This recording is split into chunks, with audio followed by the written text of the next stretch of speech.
Right, Ji. Bismillahirrahmanirrahim. For Evolve Talks, I'm back again, and I hope तमाम लोगों के रोजे अच्छे जा रहे होंगे. रमजान अगेन जिस तरह से आता है और उसी तरह से तेजी से जा रहा है. And as I promised, हमारी discussions चलती रहेंगी. And while I was discussing, हम काफी सारी discussions कर रहे थे upon education system being changed, transformed.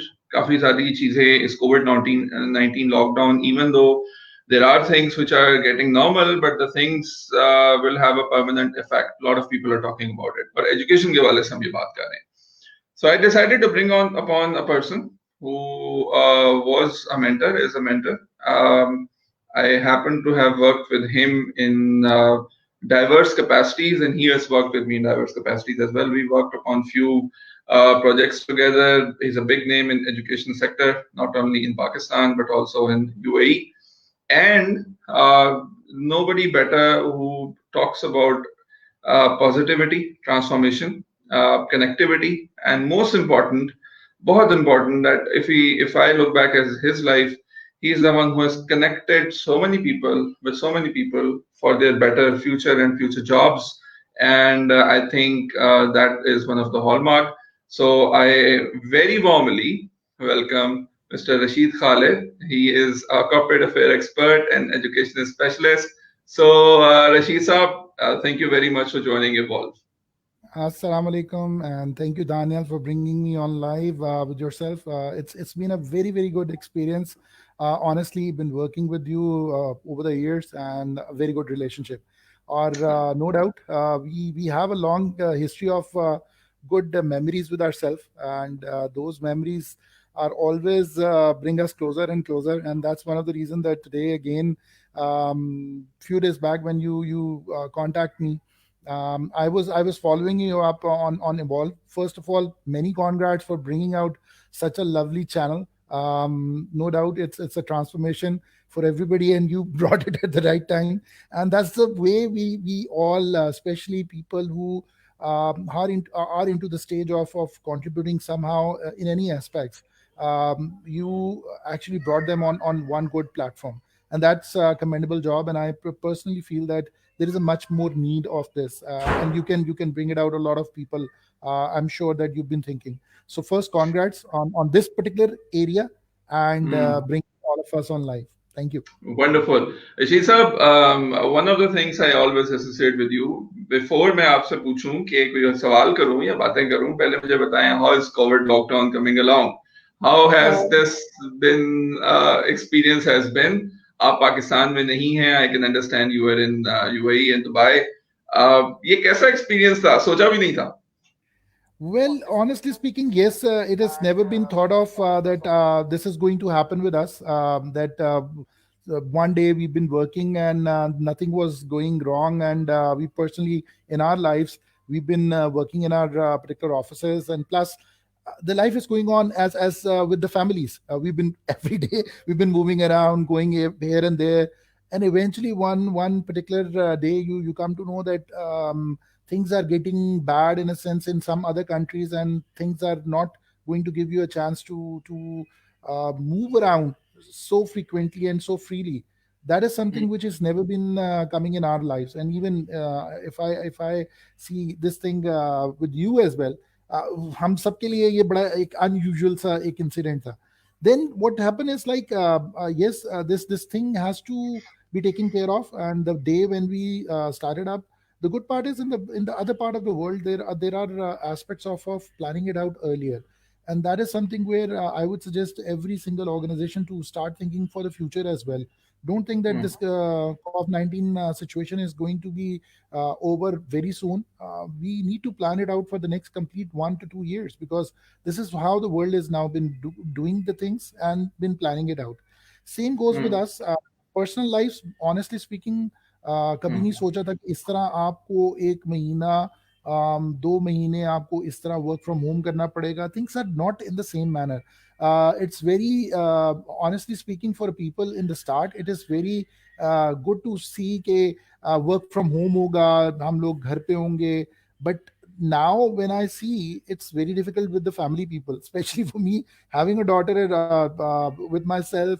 sometimes it's very difficult to cope up the things. You by yourself as a father, congrats on that. Now things sometimes get difficult at home. So वो जो office है ना, वो एक aura है. And I've I, personally I, I working in absolutely office agree. slightly अच्छा better as compared to sitting with anywhere. But अच्छा yes, मैं जरा ना कुछ इस इवॉल्व बॉक्स में जरा रैपिड क्वेश्चंस भी थ्रो करता हूँ before I come upon the topic Rashid साहब I have known you for very long time and long years ये इतनी एनर्जी कहाँ से लेकर आते हैं where do you bring that positivity that energy लोग तो बड़ी नेगेटिव बातें कर रहे होते हैं सब कुछ कर रहे होते हैं I associate everything, you associate something with everyone, and your name comes. I'm pretty sure your hundreds and thousands of students might be watching this. ये इतनी सारी एनर्जी कहाँ से आती है? I'm literally when I talk about you, everyone will talk upon vibrancy, energy, positivity. मैंने आपसे कभी नेगेटिव बातें सुनी नहीं.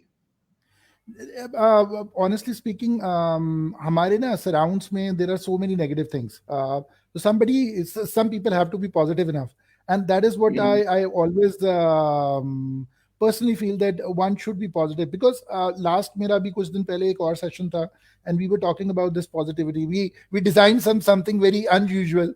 That is rather than money heist, we called it as a life heist.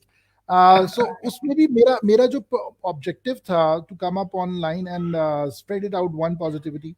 This particular thing has normally changed the whole positive side of it is like it totally changed our life as well. I don't know. The fantastic one which I've seen is 2 days back. I think you were with your father. This is something. Can you get that particular thing earlier? No, not at all. Absolutely. Yeah, my objective is this the positivity of this is we start realizing how life has been treating us. We got the time to think about ourselves. We start thinking about our relationships. The most important thing is we get the time to speak to ourselves with our soul. And honestly, I started up. Many few people have actually did this thing or exercised this thing. And I personally believe that this has to be done earlier. But हम लोग क्या हुआ कि हम लोग इतने कामों में मसरूफ हो गए, हम लोग इतने stubborn हो गए कि we didn't have a time to even go to our relatives. Things for the बच्चास are not the same. Especially जो वो students जो मुझे पता है जिनके साथ मैं interact करता रहा हूँ, उनसे कभी पूछते थे कि आपका डेली का रूटीन क्या है या वैसे ही चिट चाट होती थी. So they always say something different. They always says that हमारे पास टाइम नहीं है. मोबाइल्स और गैजेट्स और ये चीजें जो थी उन्होंने बहुत ज्यादा लाइफ को ले लिया था. Now what I believe is this particular point of this particular COVID-19 have given them a chance to even realize कि वो relationship क्या है, parents क्या है, families क्या है, और even जिनके साथ आपकी interaction पहले नहीं थी, what those people have been thinking, what they are doing. So I think that is something where eventually we got a chance to even interact, even we got a chance to think differently in our lives. So absolutely agree. So my closing remarks is that people actually reaches to the point where they realize what is their goal, what is their meaning of life, and how they are going to treat the future of which is coming up. Past को भूल जाएं, present and future के बारे में आप सोचें. जो present है उसके बारे में तो पहले सोचें, वो हम सोचते नहीं है. फ्यूचर जो आना है उसके लिए प्लानिंग कोई नहीं है. पास्ट के अंदर हम लोग फंसे हुए हैं. So we have to come out of the past. Absolutely. That's the best part. When I look at you and I all bring positivity around you और आपके जो एक positive vibrancy और वो चीज पाई जाती है, that is something which is worth amazing. All right, for all the people who are joining in, I'm already looking at a lot of audiences there at all 2 different pages, lots of traffic pouring in. You can drop in your questions in the comment section, and I am only for this session. I'm also going to give the live link. If somebody wants to join in and talk to their teacher, they can also join in live. That link will shortly be on the screen as well. But meanwhile, you can drop in your comments if there is any questions, anything you would like to ask to Rashid Khalid Saab. There's so many memories that you might have, so you can definitely. Rashid Saab, coming towards the point, मुझे ये सवाल पहले कर लेना चाहिए था, but I am a bit late as well. Your name needs no introduction. You have been into this corporate education sector. You have been a corporate affair expert as well. You have worked in education sector to understand the requirements, and most importantly, you are educational specialist. Hmm. मुझे ये बताइए कि आपका ये proper सफर, और आजकल आप एक यूएई की एक यूनिवर्सिटी से भी मुझसे लेके, मुझे थोड़ा सा अगर इंट्रोडक्शन हमारे इवॉल्व की ऑडियंस के लिए who would definitely be interested to know a bit more about you, तो please a bit of introduction. वो मैं थोड़ी एक्साइटमेंट में हम इंट्रोडक्शन की तरफ नहीं आ सके, but a bit of introduction for the new audience. Well, obviously, a small introduction is going to be like this one that, yes, I've been, first 2 years, I was working with this particular university in UAE. Agar in total, they can 17 years of good educational experience working with the educational sector for the Wow, last 17 years. Um, amazing.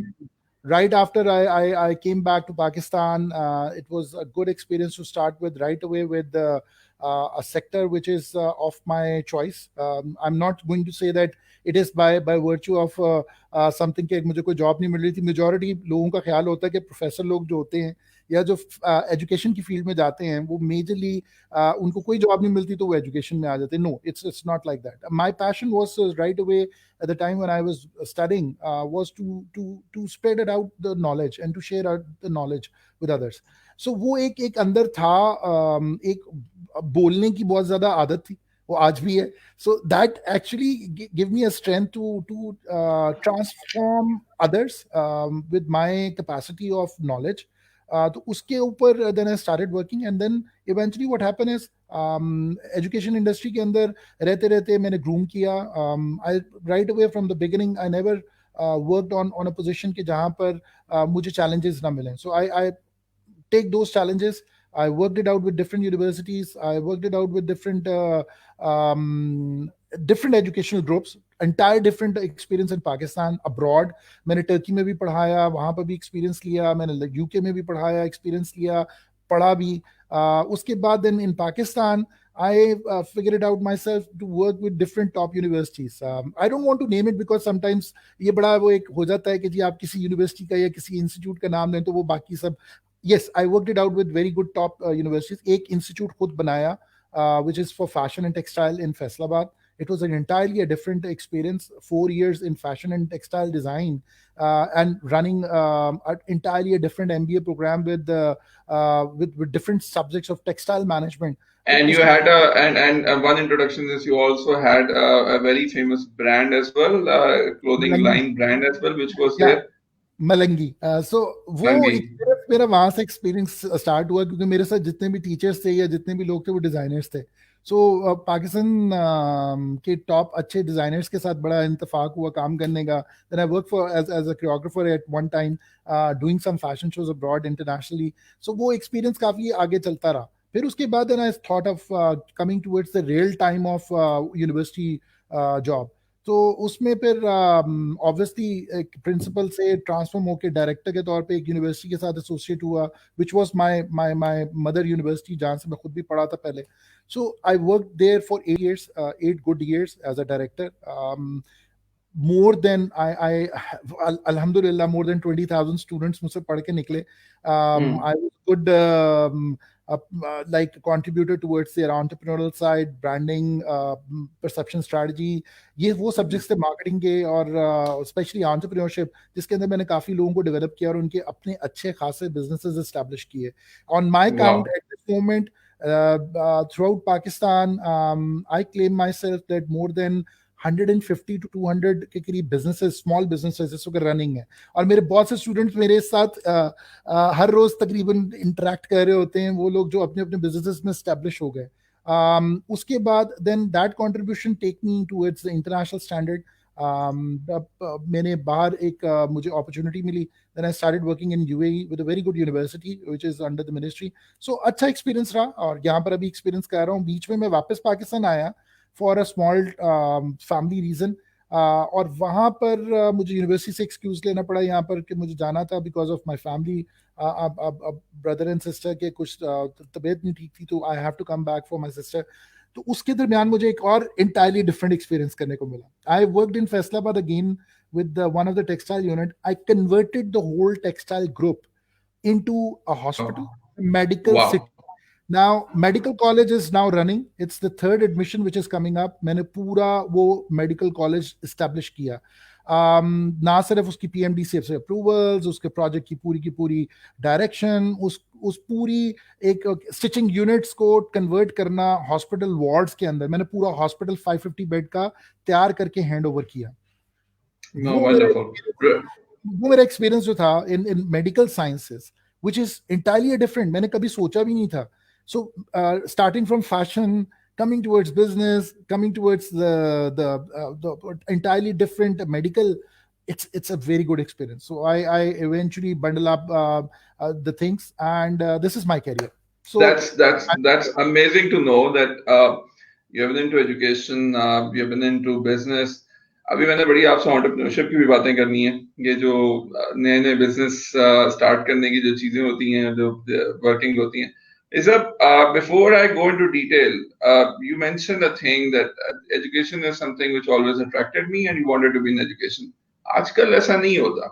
जो education को top priority नहीं है, passionate लोग education के साथ मुंसलिक हैं. Before I go anything, why being a professor और अ टीचर लोगों की फर्स्ट प्रायोरिटी नहीं है? My first question to you is this.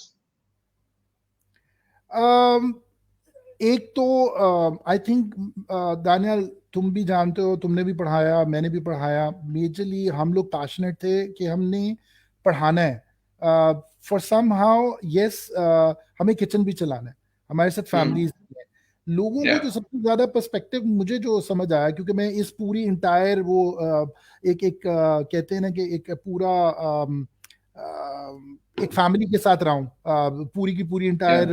ये खास तौर पे प्रोफेसर्स, खास तौर पे एजुकेशनलिस्ट. और मुझे जो चीज समझ आई, वो बहुत सादा लोग हैं जो लोग एजुकेशन करते हैं, बिकॉज उनका इंटायरली एक उनकी सारी की सारी जैसा हम आम ऑफिस में जाते हैं, आप जाते हो ऑफिस में और आपका इंटायरली एक बिजनेस है.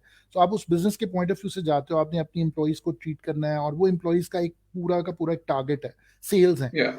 हमारी एजुकेशन के अंदर हमारे कस्टमर्स हमारे स्टूडेंट्स हैं. तो हमने स्टूडेंट्स को सेटिस्फाई करना है और उस सेटिस्फेक्शन के लिए we need to have some educationalist जो कि जिनकी पीएचडी, खासतौर पे जो लोग पीएचडीज आते हैं और पढ़ाने के लिए आते हैं, वो पूरे के अगर कभी उनके साथ तुम इंटरव्यू करो ना, तो you come to know that उनकी भी एक पर्सनल लाइफ में एक शायद they wanted to cry, they wanted to smile, but वो एक जब पीएचडी तक पहुंचते हैं तो बहुत ड्राई हो चुके होते हैं. तो we need something very special for them. वो एक सेपरेट टॉपिक है. But coming towards that, why it is not kind of first priority. First priority इसलिए क्योंकि हम लोगों को शायद कॉर्पोरेट वर्ल्ड ने इतना कुछ दिखा दिया है कि people are more inclined towards के जी एक ऑफिस होगा, वहां पर मेरे पास अच्छी गाड़ी होगी, I should have a good life, wife, बच्चे, जिम और ये सारा कुछ आपको एजुकेशन में भी मिलता है.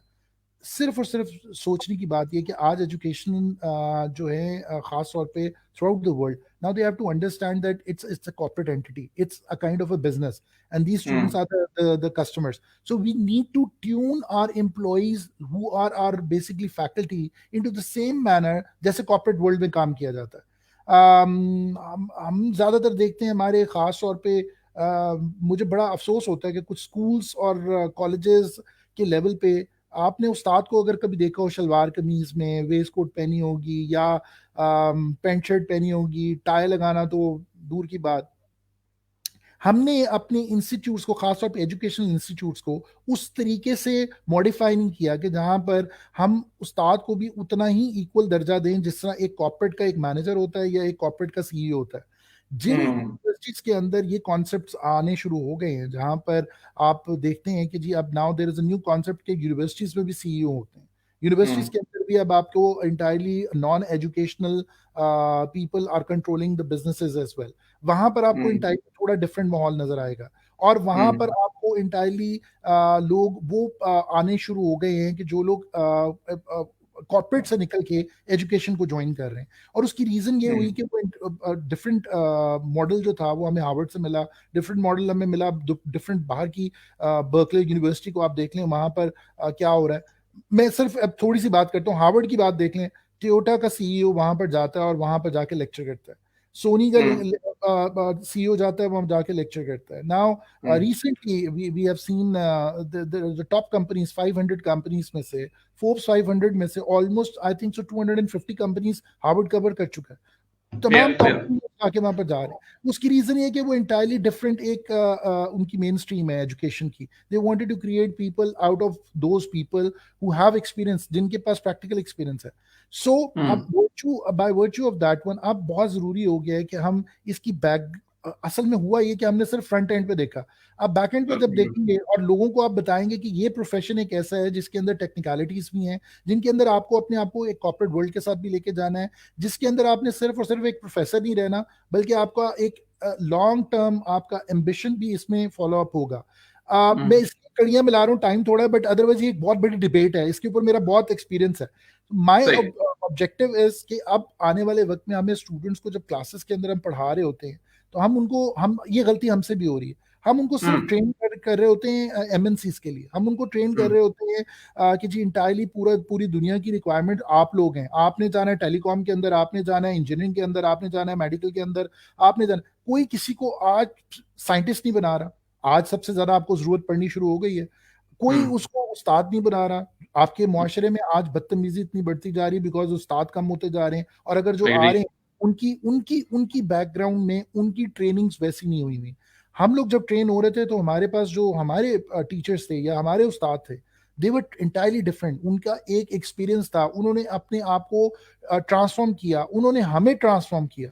अब जो यंग आपके पास जो जितने भी आ रहे हैं वो बहुत टैलेंटेड है, but the major problem which is coming is वो टैलेंट होने के साथ साथ वो अपने आप को देख रहे हैं, बैलेंस आउट कर रहे हैं with their entire other people. जो उनकी फैमिली में अगर कोई किसी नेस्ले में लगा हुआ है, कोई पीएनजी में लगा हुआ है, तो वो देखते हैं कि यार अच्छा उसके पास गाड़ी, उसके पास पैसा, उसका entire lifestyle is different as compare to मैं एक यूनिवर्सिटी में जाके पढ़ा रहा हूँ या पढ़ा रही हूँ, और मेरे पास सिर्फ और सिर्फ ये कि मुझे एक स्पेसिफिक अमाउंट मिलती. हमने last but not the least education sector के अंदर उस तरीके से पैसे को नहीं बांटा जितना हमने कॉर्पोरेट सेक्टर में बांटा है. तो मेरा एब्सोल्युटली एग्री. मतलब लेकिन ऋषि साहब, coming towards the topic as well, मैं मुख्तलिफ आपसे क्वेश्चंस करूंगा बिकॉज आपके एक्सपीरियंस से हमने फायदा उठाना है. हमारे स्टूडेंट्स जो हैं, मतलब I would like to know about अब ट्रांसफॉर्मेशन ऑफ एजुकेशन आफ्टर कोविड-19 पे तो मैं भी आने लगा हूं, लेकिन मेरा आपसे सवाल थोड़ा स्टूडेंट्स के हवाले से भी है. क्या एजुकेशन पाकिस्तान में, बिकॉज ऑफ कोर्स आपने पाकिस्तान का एक्सपीरियंस देखा, आपने दुबई यूएई का देखा, यूके का देखा, you have been through the world. Education in Pakistan commercial हो गया? Is it too much commercial right now? There is commercialism. पैसा आना चाहिए, लेकिन जब पैसा आता है तो फिर पैसे को जनरेट करने के लिए there is lots of commercialism in education as well. Has that arrived? To some extent it is needed. Commercialism किसी भी बिजनेस की एक डायर नीड है. हम लोग ना असल में करते ही हैं. Even if that is education.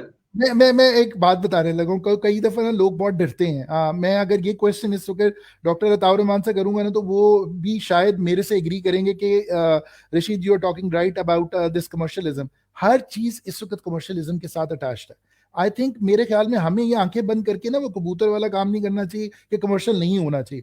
It is very very obvious that there is a dire need of commercialism to be a part of this education sector. Education sector आप मुझे बताएं इंटायरली डिफरेंट कैसे होगा जब आप उसमें कमर्शियल एस्पेक्ट्स लेके आएंगे. देखिए अब नीड्स बदलती जा रही हैं, एंड ऑनेस्टली स्पीकिंग उस नीड के पॉइंट ऑफ व्यू से आपको अपनी अपनी तमाम इंटायर बॉडी को भी ट्रांसफॉर्म करना है. कोविड-19 का एग्जांपल ले लें. मुझे ये बताओ दानियल, हमारे पुराने जो उस्ताद थे, अगर जिन्होंने 70s 80s में अपनी पीएचडी की हुई थी, जहां सिर्फ they were knowing only 2 P's of marketing, अब जब उनको कोविड-19 के अंदर एक छोटी सी स्क्रीन के अंदर अपने 50 स्टूडेंट्स को पढ़ाना पड़ जाए, उनको तो आज तक ईमेल नहीं करनी आती. They always about asking you के please kindly can you come to my room and take a dictation and write down one application. So उन लोगों का एरा जो था वो बिल्कुल अब आउट होता जा रहा है. इसलिए कमर्शियल एस्पेक्ट्स जो हैं एजुकेशन के अंदर वो बहुत जरूरी हैं कि आज आपके आने वाले जितने भी लोग हैं वो ट्यून इन हो उस लेवल के ऊपर जहां पर एजुकेशन की डायर जो एक्सेप्टेबिलिटी है वो अब अडेप्टेबिलिटी रिक्वायर कर रही है. आप जब तक एडेप्टेबिलिटी को लेके नहीं आएंगे, आप इंटायरली अपने आप को चेंज नहीं करेंगे, आप कैसे उन लोगों को प्रिपेयर कर सकेंगे उन चैलेंजेस के लिए जो आज दुनिया भर में आ रहे हैं? हम अनफॉर्चुनेट ये कि हमारे जो स्कूल्स हैं, ये बड़ी एक बहस चल रही थी कि जी स्कूल्स के लेवल के ऊपर फीसिस बहुत चार्ज की जाती हैं, और बहुत एक्सपेंसिव एजुकेशन है। कहाँ नहीं है? गो टू यूके, सबसे एक्सपेंसिव वहां पर है एजुकेशन। यूएस में स्कूल्स एक्सपेंसिव हैं। वो इसलिए एक्सपेंसिव है बिकॉज वो वहां पर उन्होंने बकायदा दे क्रिएटेड दैट ऑरा कि वो अपनी आने वाली जनरेशन, हाँ वहां ये जरूर है कि आपकी गवर्नमेंट गरीब है, अब वहां पर गवर्नमेंट्स जो है वो they put their effort into it, और वो एजुकेशन को सपोर्ट देती हैं बाय इंटायर डिफरेंट एरियाज। वहां टैक्स दिया जाता है, कम्युनिटी से टैक्स मिलता है, और वो वहां पर ऐसे उनके गवर्नमेंट स्कूल्स हैं जिसके अंदर बच्चों को पढ़ाना ज्यादा।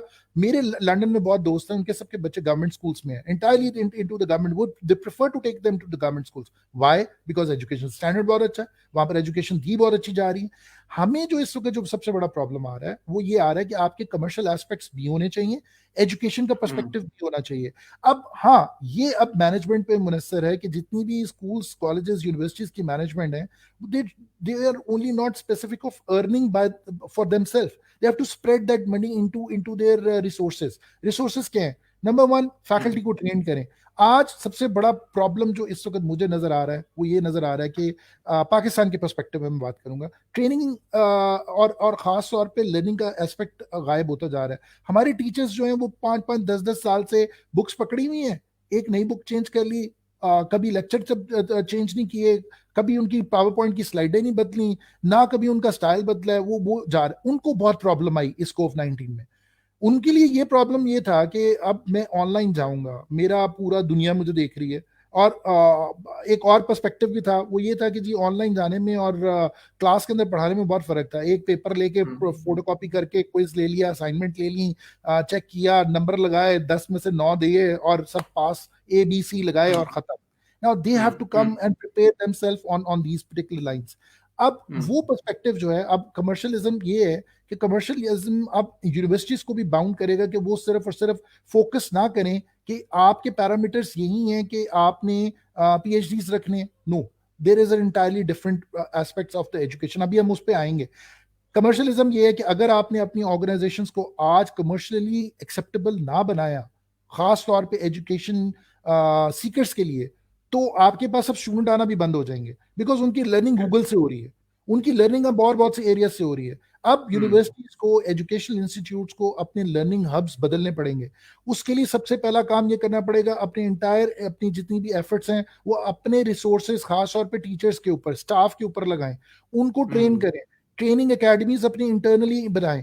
हार्वर्ड और बात करता हूँ, ऑक्सफोर्ड के मॉडल, उन्होंने सबसे पहला काम क्या किया, उन्होंने अपने तमाम स्टाफ और उन लोगों को एजुकेट किया उन स्टैंडर्ड्स के लिए जिन स्टैंडर्ड्स पे उन्होंने यूनिवर्सिटीज को चलाना था। आज वो कामयाब है, उनके सिस्टम्स कामयाब हैं। अभी तुम बात कर रहे थे, उनके कमर्शियल एस्पेक्ट्स देखें। आज उनका अगर 25,000 पाउंड्स का या $25,000 का भी प्रोग्राम बिक रहा है दुनिया में, वो क्यों कमर्शियली बेच रहे हैं? और वो क्यों कमर्शियली चले गए उस तरफ? क्योंकि उन्हें पता है कि उनकी वैल्यू ऑफ मनी वो देने को तैयार है, और वैल्यू जो है उन्होंने एस्टैब्लिश कर ली हुई है। हमारे प्रॉब्लम ये है कि हम कमर्शियल तो होने के लिए बहुत सोच रहे हैं, वैल्यू हम लोगों ने एस्टैब्लिश नहीं की हुई, और हम कमर्शियल एस्पेक्ट्स की तरफ चले जा रहे हैं। आपको दोनों तरफ बैलेंस करना पड़ेगा। आपको अपने रिसोर्सेज को भी अब लेके आना पड़ेगा उस लेवल पे, आपको कमर्शियल एस्पेक्ट्स भी लेके जाने पड़ेंगे, और लोगों को भी अंडरस्टैंड करना पड़ेगा कि अगर आपने वैल्यू खरीदनी है, you need to be very particular about it कि आपको उसके साथ क्या कुछ मिल रहा है। अब पैकेज लेना है आपने, अब आप ये ना, I got your point, Rashid sir. That means no more charity in education. Education should be commercial in an aspect where you are able to give the right facilities. बहुत सारे questions आ रहे हैं, people can jump in, end में काफी ज्यादा हो जाएंगे तो मैं साथ साथ कोशिश करूंगा। मोहम्मद असद जब्बा साहब is asking, my question is, please explain the difference of education landscape between UAE and Pakistan in terms of quality education. You have worked in Pakistan, you are working in UAE with a very renowned university. हाँ जी, क्या difference देखा, mindset का difference देखा, quality का difference देखा, specially in context of quality education? Lot of difference. देखिए, systems की बात कर लेते हैं अब हम। हमारे पाकिस्तान में यूनिवर्सिटीज का जो सिस्टम है या एजुकेशन बॉडीज का जो सिस्टम है, that is not up to the mark. If we talk about HEC, higher education की जो बॉडी है, देखिए हर दुनिया में तमाम जितनी भी कंट्रीज हैं उनके अंदर उनकी एजुकेशन एक बॉडी जो है वो बहुत स्ट्रांगली इम्प्लीमेंट करवाती है सिस्टम्स को। हमारे हम्म। यहाँ पर जो सबसे बड़ा प्रॉब्लम रहा, हम लोगों ने आज तक कोई ऐसा सिस्टम डेवलप ही नहीं किया जो कि एजुकेशन इंस्टीट्यूशंस को सिक्योर करे। हम्म। नंबर टू, उनके स्टैंडर्ड्स को इंप्रूव करें। नंबर हम्म। थ्री, उस पर काम किया जाए कि हम आने वाले वक्तों में टॉप 500 या टॉप 250 यूनिवर्सिटीज में कैसे आ सकते हैं।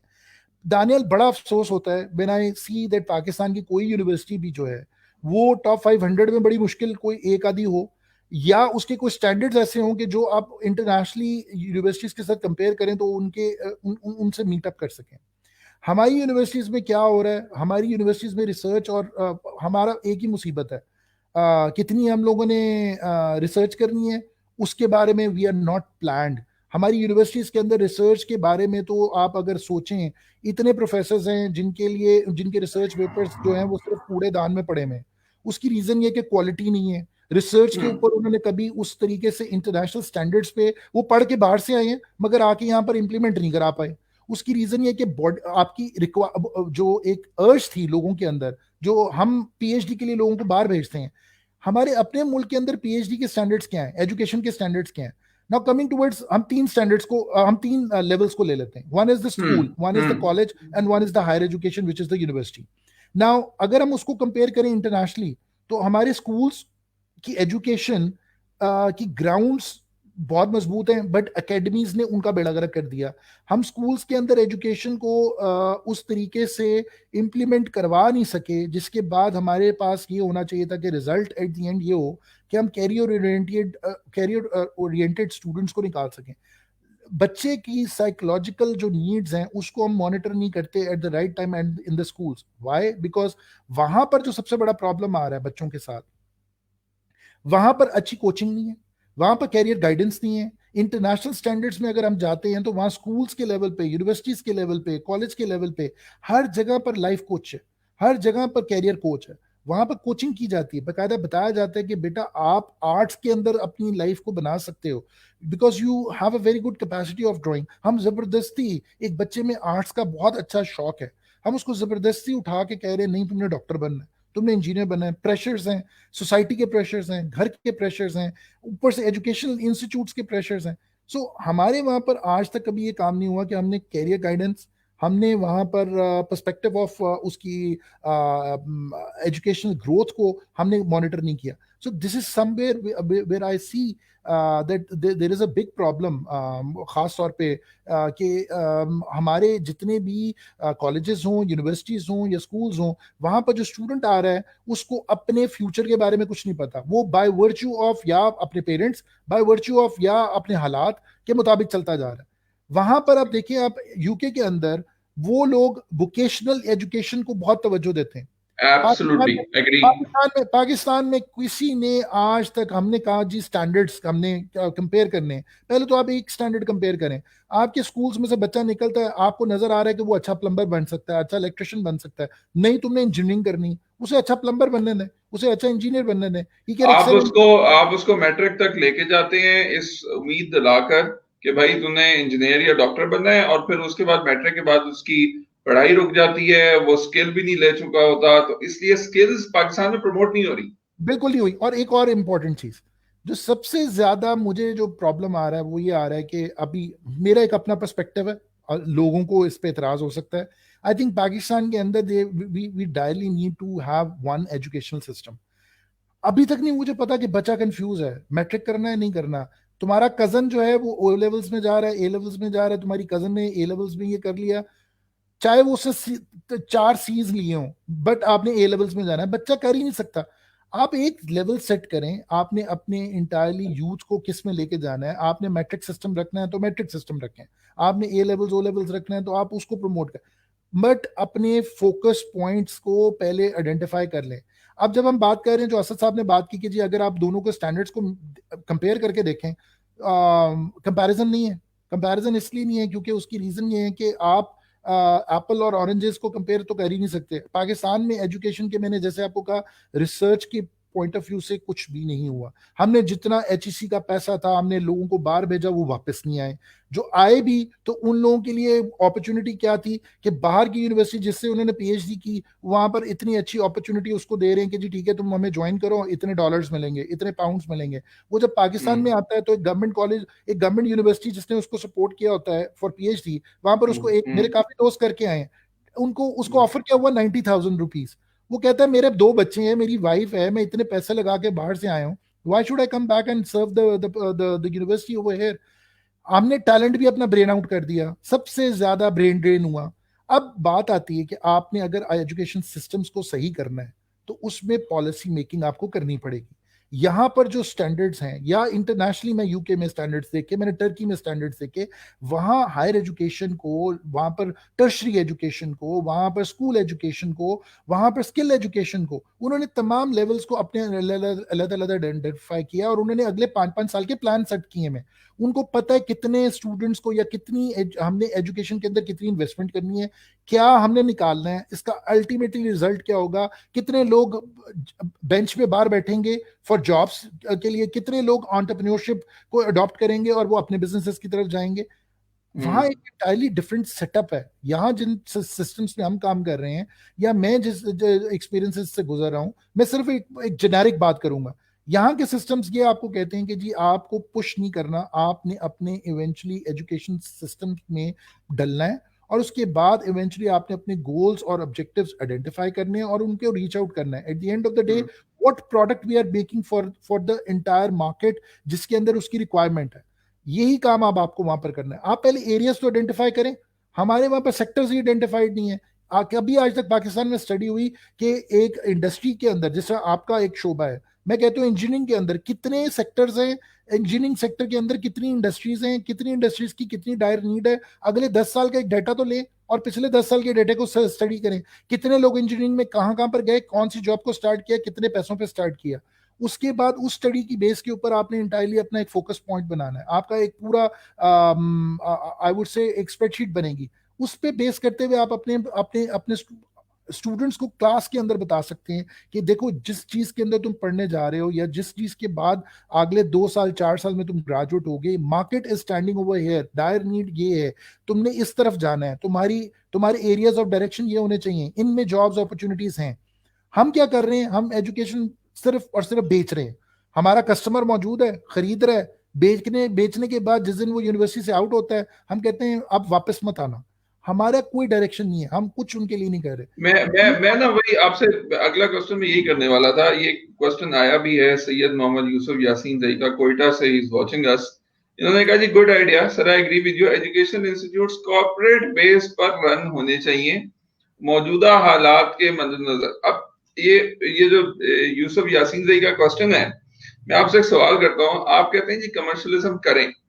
अब मैं कोई एक प्रोडक्ट अगर सेल करता हूँ और कमर्शियली या कॉर्पोरेट कल्चर से करता हूँ तो मैं एक वारंटी या गारंटीज देता हूँ, ठीक है जी। माय क्वेश्चन इज कि आपने एक प्रोडक्ट बनाई और वो प्रोडक्ट थी जो स्टूडेंट्स के ऊपर आपने काम किया और उन स्टूडेंट्स को पास आउट कराया। उनके पास आउट कराने के बाद तो असल प्रोडक्ट की टेस्टिंग है और वो हम कुछ नहीं कर पाते। उनकी जॉब्स कितनी लग रही हैं या उनकी प्लेसमेंट्स कितनी हो रही हैं, यही तो बात है, हमने डाटा ही नहीं इकट्ठा किया। मैं अनफॉर्चुनेटली पाकिस्तान में जितनी यूनिवर्सिटीज के साथ काम करता रहा हूँ, आज मेरा इत्तेफाक हुआ to to one of my old graduate जो अब यूनिवर्सिटी के साथ मुंसलिक है। So the girl was asking me कि सर अलुमनाई का डाटा कुछ शेयर करेंगे, because I was the one जिसने उस वक्त गैदर किया था सारा कुछ, because I was running an alumni.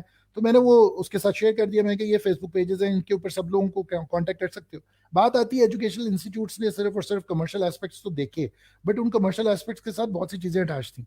अब जैसे आप बात कर रहे हो कि कमर्शियल होना चाहिए, मैं इसका एक और एंगल अब आपको बताता हूँ जो क्वेश्चन है उसका, क्योंकि being a corporate person as well, हमारी आज तक प्रॉब्लम ये रही कि जितनी यूनिवर्सिटीज है ना, अनफॉर्चुनेटली मैं एक बड़ी लंबी बहस रही मेरी पिछली ऑर्गेनाइजेशंस के साथ इन पाकिस्तान कि हमें ऑर्गेनाइजेशंस खासतौर पे एजुकेशनल इंस्टीट्यूट्स के अंदर मार्केटिंग डिपार्टमेंट्स जो हैं उनका फोकस बहुत इंपॉर्टेंट होता है, उसमें कॉर्पोरेट फोकस भी रखें।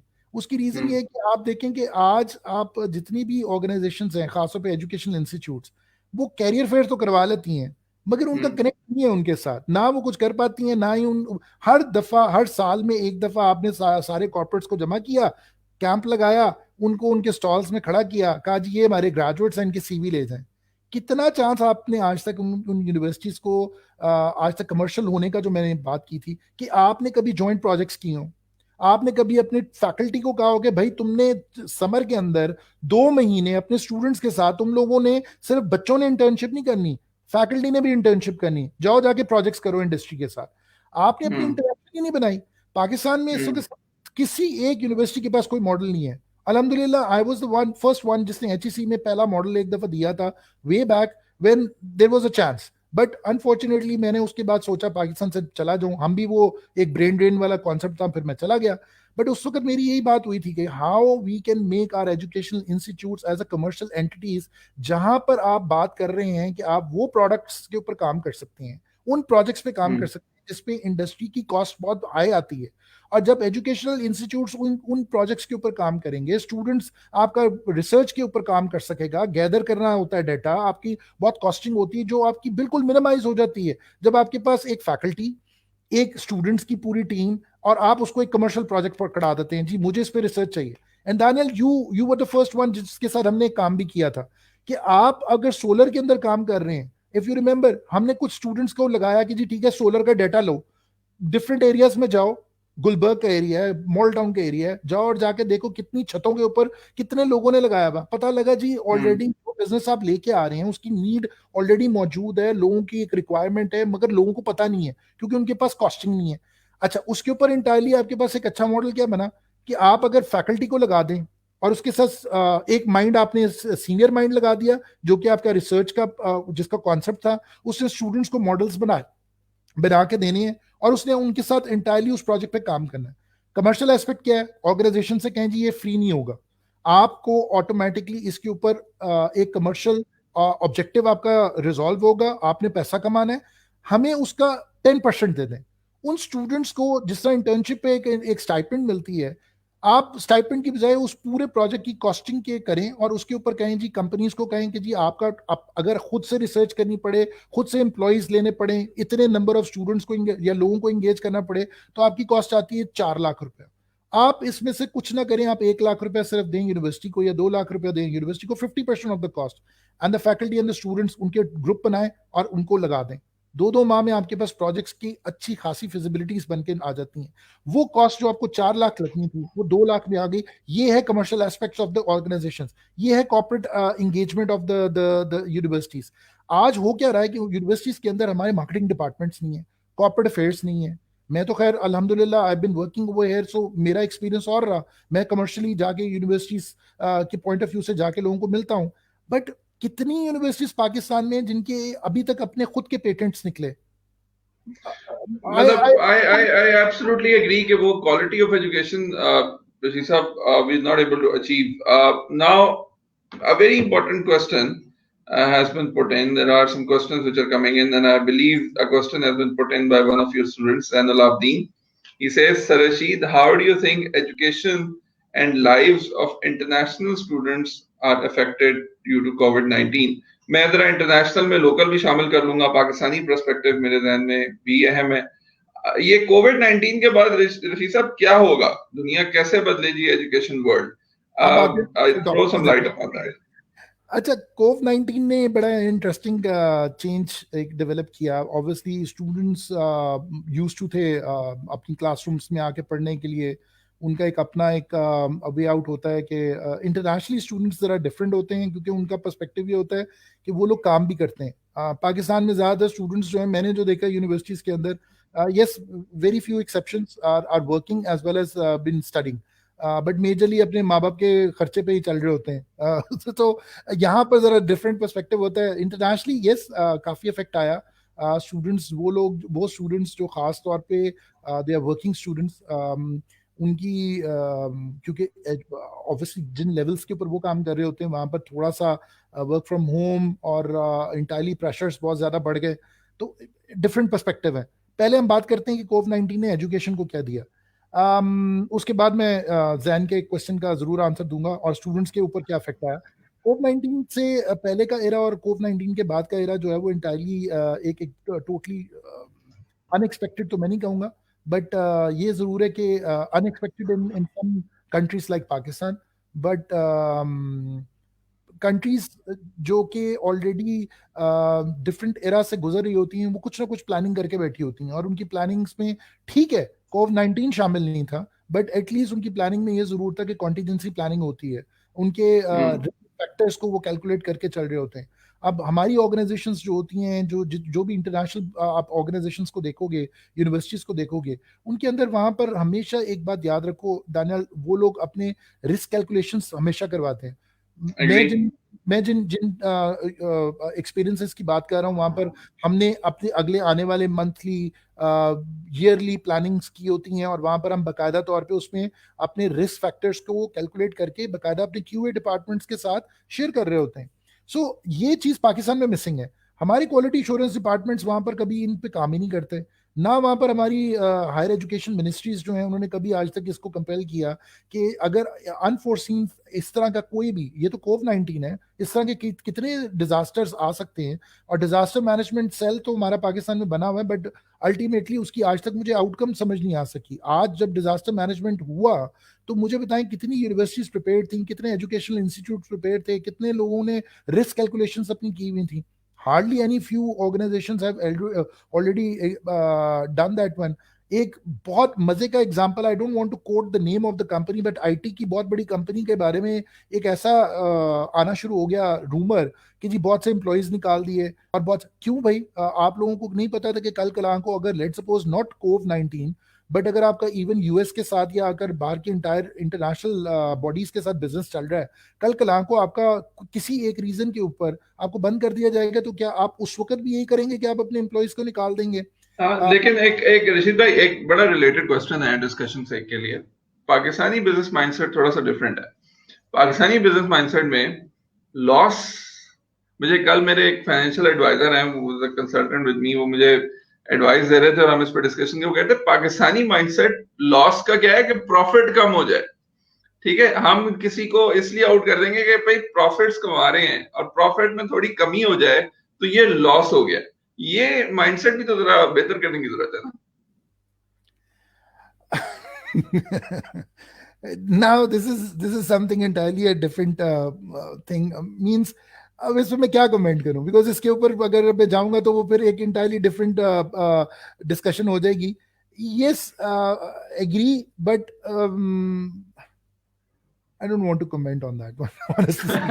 I can relate the reasons for it. अच्छा, कमिंग टुवर्ड्स द टॉपिक, ये पोस्ट कोविड वर्ल्ड क्या होगा, जरा बताएं थोड़ा सा मुझे। मैं बताता हूँ जी। देखिए बात ये हुई कि अब हम आते हैं असल पे, जो जहन का क्वेश्चन था। हम जब इस सारे सिनेरियो से गुजर रहे हैं तो एजुकेशनल सेक्टर को ही हम लेते हैं, प्रिपेयर्ड नहीं थे एकदम, हमें ये करना पड़ा कि जी वर्क फ्रॉम होम होगा, लेक्चर्स प्रिपेयर करने हैं। पाकिस्तान की मैं सिनेरियो में बात कर रहा हूँ, बहुत सी यूनिवर्सिटीज को एकदम एक प्रेशर आया। प्रेशर ये है कि पाकिस्तान में जितनी भी यूनिवर्सिटीज हैं, हमारा बड़ा फोकस रहा बिजनेस का। 10,000, 12,000, 15,000 यूनिवर्सिटी के स्टूडेंट्स हैं। भाई आपने 15,000 यूनिवर्सिटी के स्टूडेंट्स कर लिए, पहले आप ये टेलीकॉम इंडस्ट्री के साथ कभी सपोर्ट किया होता, कभी उनके साथ बैठ के बहस की होती कि कल को अगर कभी एक ऐसा वक्त आया कि हमें ये सिचुएशन आ गई, तो क्या टेलीकॉम इंडस्ट्री इतनी सपोर्ट दे सकेगी, ये जितनी भी मोबिलिंग, टेलेनॉर, जोंग और जितनी है, कि ये आपको अपने वो 5G के ऊपर सपोर्ट दे दें कि जी आपके तमाम बच्चे जो हैं वो मोबाइल पे पढ़ लें। हमने आज तक मोबाइल फोन को सिर्फ और सिर्फ सोशल मीडिया या बात करने के लिए यूज किया है। 16 करोड़ आवाम के पास मोबाइल फोन है 24 करोड़ में से। 16 करोड़ अभी तक जो कनेक्टिविटी आपके पास चल रही है उनका भी बुरा ही हाल है। तो जब ये सिनेरियो आया तो उसके वक्त बहुत प्रॉब्लम्स ये थी कि स्कूल्स और ये सारे, आज आप देखिए जूम कहां से कहां, किसी ने सुना था जूम के बारे में? Now the owner is billionaire, trillionaire, but कितना इफेक्टिवली यूज हुआ, कितना इफेक्टिवली यूज हो रहा है और कितना इफेक्टिवली यूज होगा। अब जो सबसे इंपॉर्टेंट हुआ कि एक विंडो ऑफ अपॉर्चुनिटी निकल आई पाकिस्तानी कंपनीज के पास, बहुत अच्छी है आईटी खास तौर पे। You can make your own over there. अगर वो कर सकते तो पाकिस्तान वाले सोए में बच्चे, हमारे इतने टैलेंट है हमारे पास आईटी का, इतनी यूनिवर्सिटीज हैं, किसी एक यूनिवर्सिटी ने कोई एक प्रोडक्ट अभी तक निकाला नहीं निकाला। खैर ये एक अलग बहस है। मेरे ख्याल में तो बहुत जल्दी हमें वी शुड सी कि एक पाकिस्तान में अपना, हमने आज तक सुना कि जी ठीक है फेसबुक हमें नजर आया, व्हाट्सएप नजर आया। हमारे पास अपना टैलेंट बहुत है, हमें अपना इंटरनल नेटवर्क सिस्टम डेवलप करना चाहिए। यूनिवर्सिटीज को अब इस पे काम करना चाहिए, एजुकेशन बॉडीज को, कि अब ये हो गया है, अब ये सिनेरियो से हम गुजर रहे हैं, अब आगे को सोचना है हमें। जो गुजर गया वो उसके लिए तो छोड़ दें। हाँ, जब आया उस वक्त हम प्रिपेयर नहीं थे, एजुकेशनल हमारे सिस्टम थे उससे हमने कभी सोचा ही नहीं था कि हम टीचर्स को प्रिपेयर करें कि जी ऑनलाइन एजुकेशन कैसे होगी। हमने डिजिटल बोर्ड्स, अब हम बात करते हैं एड टेक की, एजुकेशन टेक्नोलॉजी, ये पूरे वर्ल्ड में आज की नहीं है। पाकिस्तान में बहुत लेट स्टार्ट हुआ। हमने डिजिटल बोर्ड्स को देखा कि कुछ स्कूल्स ने, जिनके पास अच्छी फीसेस ले रहे थे, उन्होंने डिजिटल बोर्ड्स यूज करने शुरू कर दिए। Top schools, Beaconhouse, LGS, I name it, Roots, और ये सारे, इनके अंदर आप जाएं, हाँ जी, इनके अंदर वहां पर आपको मल्टीमीडियाज भी नजर आते थे आपको, बट ऑनलाइन एजुकेशन नहीं थी। एक नया पर्सपेक्टिव आया कि जी आपको अपनी तमाम एजुकेशन को ऑनलाइन लेके जाना है। ऑनलाइन का बेनिफिट है, बिल्कुल है, 100 में से 90% है इसका बिल्कुल बेनिफिट है, 10% इसका डिसएडवांटेज भी है। आज मैंने जब आपसे स्टार्ट किया था तो मैंने आपको ये कहा था कि इसके डिसएडवांटेजेस लोग नहीं सोच रहे। ऑनलाइन एजुकेशन बहुत अच्छी चीज है पाकिस्तान के ह्यूमन अंदर। एलिमेंट नहीं है, पर्सनल एलिमेंट नहीं है। इसके अंदर जो सबसे इंपॉर्टेंट है कि जो आपको एक देखिए, क्लास के अंदर आप जब पढ़ाते हैं और उसके अंदर आपका एक 1-to-1 interaction, eye to eye contact होता है, वो एक बहुत डिफरेंट होता है। यहाँ आजकल क्या हालात चल रहे हैं, one of my sister is been teaching and one of the faculty member of one of the school, वो पढ़ाती है 8th 9th को। So she was telling me some of the problems, जो कि बड़ा इंटरेस्टिंग था। वो इंटरेस्टिंग इन अ सेंस इस तरह था कि बच्चे आ रहे हैं ऑनलाइन जूम के ऊपर क्लास के लिए, they are not feeling that class के अंदर जो एक टीचर का डर होता है वो डर नहीं है। कोई जानबूझ के कंट्रोल करना शुरू हो गया स्क्रीन को, किसी ने गाने गाने शुरू कर दिए, किसी ने जानबूझ के अपनी स्क्रीन को अब वीडियो को डिसेबल किया और पीछे हरकतें कर रहे हैं, कहाँ बैठे हुए हैं।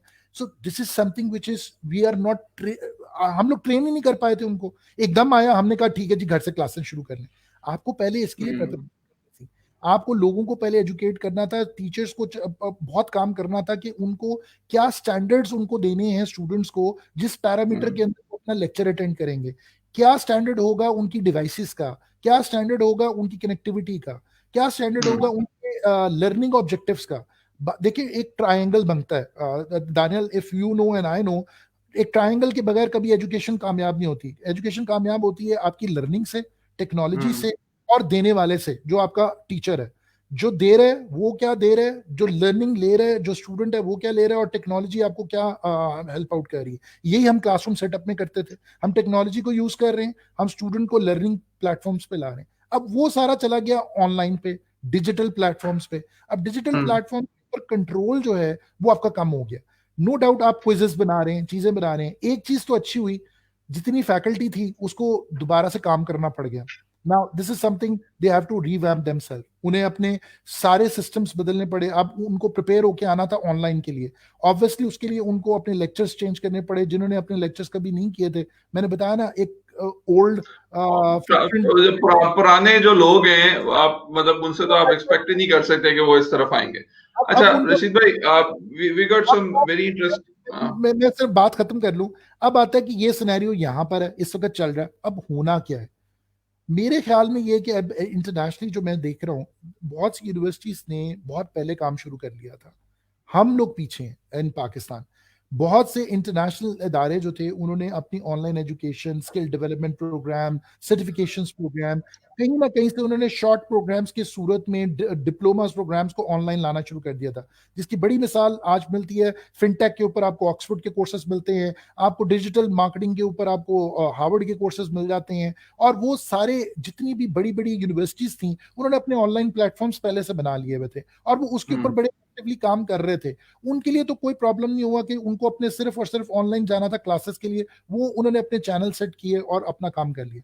पाकिस्तान में अब आने वाले वक्त में क्या होने वाला है, बिजनेसेस को अपने आप को चेंज करना पड़ेगा, एजुकेशन को चेंज करना पड़ेगा। अब हम सिर्फ एजुकेशन की बात ना करें, इससे रिलेटेड बिजनेसेस भी चेंज मैं मेरा अगला क्वेश्चन जो स्क्रीन पे भी है ना, दैट मैं रिलेटेड बात ही आपसे कर लूं, you can continue the discussion. ये एजुकेशन क्योंकि बड़ी रिलेट करती है जॉब्स मार्केट से, we already have a question. I think मैं अगर उसको भी स्क्रीन पे ले आऊं, अमन खान का क्वेश्चन है। Aman is asking, she is asking that what is your advice to students who are confused about choosing the right career. बड़ी अहम बात है जी, ये आगे क्या होगा, जॉब्स मार्केट कैसी होंगी, कौन से स्टूडेंट्स कौन से सेक्टर्स में पढ़ें, जरा थोड़ा सा गाइड करें। अच्छा, बड़ा इंटरेस्टिंग एक मेरे साथ एक और स्टूडेंट्स का भी एक ग्रुप डिस्कशन कर रहा था कुछ दिन पहले. So they were asking the same question कि जी सर, अब आगे हमें क्या करना चाहिए, हमने तो एमबीए किया हुआ है, नौकरी कर रहे थे या करने ही जा रहे हैं, तो अब क्या करें. My suggestion to the students are के कंफ्यूज. तो ऑब्वियसली आपको इसलिए होना पड़ा क्योंकि आपकी मेन स्ट्रीम जो थी वो आपकी एक बेसिक जो रिक्वायरमेंट होती है, बीबीए कर लिया, एमबीए कर लिया, बीएस आईटी कर लिया, इंजीनियरिंग कर ली, मेडिकल कर लिया. अब जो अगला जितना भी एरा है वो आपको डिजिटल एजुकेशन के पॉइंट ऑफ व्यू से अपने आप को ट्रेन करना है. दूसरा जो सबसे इंपॉर्टेंट एस्पेक्ट है कि आपको सिर्फ डिग्री के ऊपर अब जिंदा नहीं रहना. Now hmm education is entirely a need of the hour. Hmm आज मैं ऑनेस्टली बताऊं, Daniyal, I have to go through many good certifications. मैं ऑनेस्टली कस्टमर एक्सपीरियंस के ऊपर मेरा 4 रोज का सर्टिफिकेशन था, मैंने आज खत्म किया. I was doing it from UK, Bradford university का एक प्रोग्राम था वाह by our leading doctor Usman, he was doing that one. मैंने वो अटेंड किया, मैंने अपनी सर्टिफिकेशन, मेरी छुट्टियां चल रही हैं 1 माह की, जो एनुअल हॉलीडेज थी, तो I did 3 certifications during that one. A person like me was trying to get into these things because मुझे अपने आप को प्रिपेयर करना है, कल को मेरे लिए नौकरी के लिए बहुत जरूरी है. Now the students have hmm to understand this thing. देखिए आज चैलेंजेस बहुत हैं. One particular job opportunity if comes into the market, there are entirely thousands of the students are ready to apply for that one. अब आपको जो सबसे important चीज है अपनी स्किल्स के ऊपर काम करना है, और इंटायरली आपको ये सोचना है कि अब ये वाले सिनेरियो के बाद जॉब अपॉर्चुनिटीज कम है बहुत ज्यादा. हम्म। इस इकोनॉमिक क्राइसिस की वजह से कोई कोई खास सेक्टर्स, स्किल्स के साथ सेक्टर्स भी उठेंगे, कुछ खास करियर्स उठाए जाएं? अभी मैं आपको बताऊं, इस वक्त नीड आ रही है. मैं अब जो स्टूडेंट्स के साथ बात करना चाहूंगा वो सबसे इंपॉर्टेंट ये है. देखिए सबसे इंपॉर्टेंट इस वक्त जो डायर नीड है, मैंने अभी बातों बातों में आपको थोड़ा सा एक इशारा दिया था कि पाकिस्तान के अंदर खासतौर पे आईटी सेक्टर के अंदर जो स्टूडेंट्स स्टेम है और जिनके अंदर स्किल है कि वो कुछ सॉफ्टवेयर डेवलपमेंट के अंदर काम कर सकता है, यार अगर hmm Mark can make Facebook, why not you can create your own channel. आपको सिंपल एक काम ये करना है कि आज इस वक्त जितने इंटायर बिजनेसेस हैं उनकी ट्रांसफॉर्मेशन हो रही है. वो लोग जो खास तौर पे आईटी या वो लोग जो बिजनेस के अंदर हैं, अपनी अपनी स्किल्स को इंप्रूव करें और अपनी स्किल्स को उन एरिया से रिलेट करें जहां पर डायर नीड मौजूद है. नंबर वन, आपके पास अब बहुत अच्छी अपॉर्चुनिटी इस वक्त नजर आ रही है कि अब ट्रांसफॉर्मेशन होने जा रही है. हमारे तमाम हम्म बिजनेस ट्रांसफॉर्म होंगे, हेल्थ इंडस्ट्री ट्रांसफॉर्म होगी. आपके इस वक्त सबसे इंपॉर्टेंट वर्चुअल डॉक्टर्स को वर्चुअल प्लेटफॉर्म्स चाहिए, क्लिनिक्स वर्चुअली चलाने हैं उन्होंने, उसके लिए उनको पीछे से फाइनेंशियल मॉडल्स चाहिए जिसके ऊपर लोग वही 500 रुपए दे के जो डॉक्टर के साथ जाके टाइम लेके उसके वहां पे बैठते थे, अब उसको ऑनलाइन बैठना है, वो 500 रुपया ट्रांसफॉर्म होना है. अब पाकिस्तान के अंदर हम्म पेपॉल जैसी अपनी कोई एक पॉल बनानी पड़ेगी हमें. हमें मैं इसलिए बात कर रहा हूँ कि ताकि स्टूडेंट्स के अंदर इंटरेस्ट पैदा भी हो कि उन्होंने काम कहाँ पर करना है. डिजिटल मार्केट्स आपकी अब पाकिस्तान में आप दुकानों पे जाके जो खरीदते हैं या मॉल्स पे जाके आप बाइंग करते हैं, वो ऑनलाइन बाइंग के ऊपर मैंने देखा काफी काम होना शुरू हो चुका हुआ है, बट अभी भी बहुत कम है. डिजिटल मार्केट आपको डेवलप करनी पड़ेगी, छोटे सुपर मार्केट्स आपको डिजिटल सुपर मार्केट्स बनानी पड़ेंगी. आज हम्म आपको अगर आपने बहुत ज्यादा अगर कोई काम करना है तो आप गवर्नमेंट सेक्टर्स को देखें कि जहां जहां पर आपके बहुत से गवर्नमेंट सेक्टर, नादरा शादरा ये जितने भी हैं, ये अभी पूरे ट्रांसफॉर्म नहीं हुए. आपको ऐसी चीजों को डेवलप करना है कि जिसके अंदर आपके गवर्नमेंट सेक्टर के बहुत से इदारे जो हैं वो डिजिटली ट्रांसफॉर्म हो. पोस्ट ऑफिस आपका जो है वो अभी तक उसी तरह चल रहा है. कितने इदारे हैं आपके जिसके अंदर आपकी ट्रांसफॉर्मेशन चाहिए. रेलवे की टिकट्स जो है वो अभी भी आपको जाके लेनी तो पड़ती है, ऑनलाइन तो हो गई मगर उसके भी बहुत से प्रॉब्लम्स हैं. अब आपको कौन कौन से छोटे छोटे एरियाज को कवर करना है वो अब आप सोचें. कौन से नए बिजनेसेस हम्म आपको स्टैब्लिश करने हैं. मैं इंटरेस्टिंगली एक बात सिंपल कहूंगा. कंस्ट्रक्शन इंडस्ट्री की बड़ी बातें हो रही हैं. For one of my students in Pakistan, उन्होंने मुझे कांटेक्ट किया. वो Daniyal, they are into construction thing. मुझे कहते हैं yeah. सर कोई एक ऐसी चीज बता दें सर, आप आइडियाज बड़े देते हैं. मैंने कहा यार एक काम करो. इस वक्त सब लोग कोरोना से डरे हुए हैं, सारे लोग हर चीज में ये हो रहा है कि हम घर से बाहर जाते हैं, आते हैं, पहले हाथ धोते हैं, अपनी जो हम्म खासतौर पे डोर बेल है उसको साफ करते हैं, हर चीज करते हैं. हम्म व्हाई नॉट कि हम अब अपनी कंस्ट्रक्शन इंडस्ट्री के अंदर इंटायरली चेंज लेके आए. It's a brilliant idea. Why not to hmm make homes with all kind of these facilities. कल कला को फिर कोरोना भी हो सकता है, पता नहीं कौन सी आ सकती हैं और बीमारियां. व्हाई नॉट हम्म लाइक कि अगर हम मेडिकेटेड होम्स बनाने शुरू करें, देखें टेक्सटाइल के अंदर मेरा एक्सपीरियंस रहा है, हमने टेक्सटाइल में Pakistan is one of the leading one, जिसने आपकी इवन बेडशीट से लेके कर्टन से लेके हर चीज आपकी एलोवेरा ट्रीटेड, आपकी रिंकल फ्री, आपको एंटी डस्ट फैब्रिक्स आपकी बनी। हम अगर फैब्रिक्स बना सकते हैं, हम घर भी बना सकते हैं जिसके अंदर इंटायरली आप मॉडल्स वो बनाएं कि लेट्स सपोज अगर आपका कोई भी बंदा बाहर से आ रहा है, आपके फैमिली आएंगी आएंगी, आपने सैनिटाइज होम कैसे बनाने, आपकी जो वॉल्स हैं वो आपको क्या आपको सांस लेती हुई महसूस हो, वो भी आपके साथ उसी तरीके से सांस लें जैसे आप ले रहे हैं।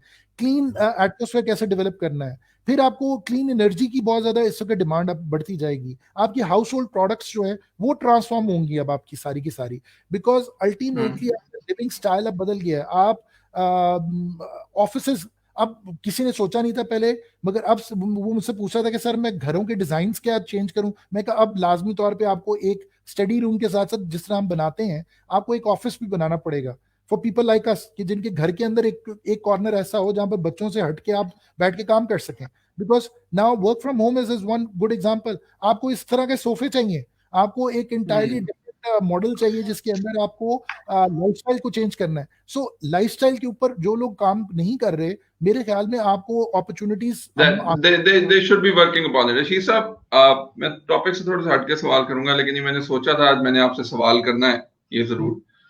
You have been into placement scenarios for educational institutes also. मैं एक पर्सनल मिसाल हूं कि due to a peer to peer connection आपने आई थिंक मेरी ऑर्गेनाइजेशन में मुझे कुछ 7-8 लोग ऐसे रेफर किए जिनको मैंने हायर किया। This was peer to peer connection and मुझे शायद इस बात का फख्र है and the credit goes to you. मैं इनडायरेक्टली ये बात कहना चाहूंगा कि कहाँ आप एक जरिया बने, आप एक सबब बने उन सारे करियर्स के लिए। कि पहली बात तो ये कि सवाल के 2 पोर्शंस हैं। ये peer to peer connectivity Rashid Khalid ने तो कर ली, लेकिन कितने रशीद खालिद दुनिया में हैं? मतलब ये प्लेसमेंट सेंटर्स का कॉन्सेप्ट पाकिस्तान में एजुकेशन और इंडस्ट्री का लिंकेज जो है ये डेवलप क्यों नहीं होता? इस पे बातें बहुत होती हैं। अब एक रशीद खालिद कितनी एफर्ट कर सकता है? आई एम प्रीटी श्योर कि आपके through I have hired good 10-15 people, लेकिन how many Rashid Khalids are out there in the market? Number 1. Number 2, मेरा आपसे एक और सवाल है, इसका भी जवाब दें। ये हमारे जब बच्चे पास आउट होते हैं, आपने तो हजारों स्टूडेंट्स आपके सामने पास आउट रहे होंगे, ये सीक्रेट इंग्रेडिएंट्स तो बताए ना, जो 1 2 चंद 5 6 होते हैं जो आपने देखे कि यार ये मुझे नजर आ गया, ये बच्चा जो है ना ये आगे जाएगा, और फिर आपने उसको लेटर ऑन देखा। तो मुझे जरा बताएं ये रशीद खालिद हम और पैसे कैसे पैदा करें, प्लेसमेंट सेंटर्स किस तरह से बेहतर करें, और एक्स फैक्टर स्टूडेंट्स के अंदर क्या हो? अच्छा, प्लेसमेंट्स की जहाँ तक बात है ना, प्लेसमेंट्स के लिए मैं एक ही बात कहूंगा, जितनी भी यूनिवर्सिटीज़ हैं खास तौर पे उनके अंदर मॉडल्स बदलने चाहिए।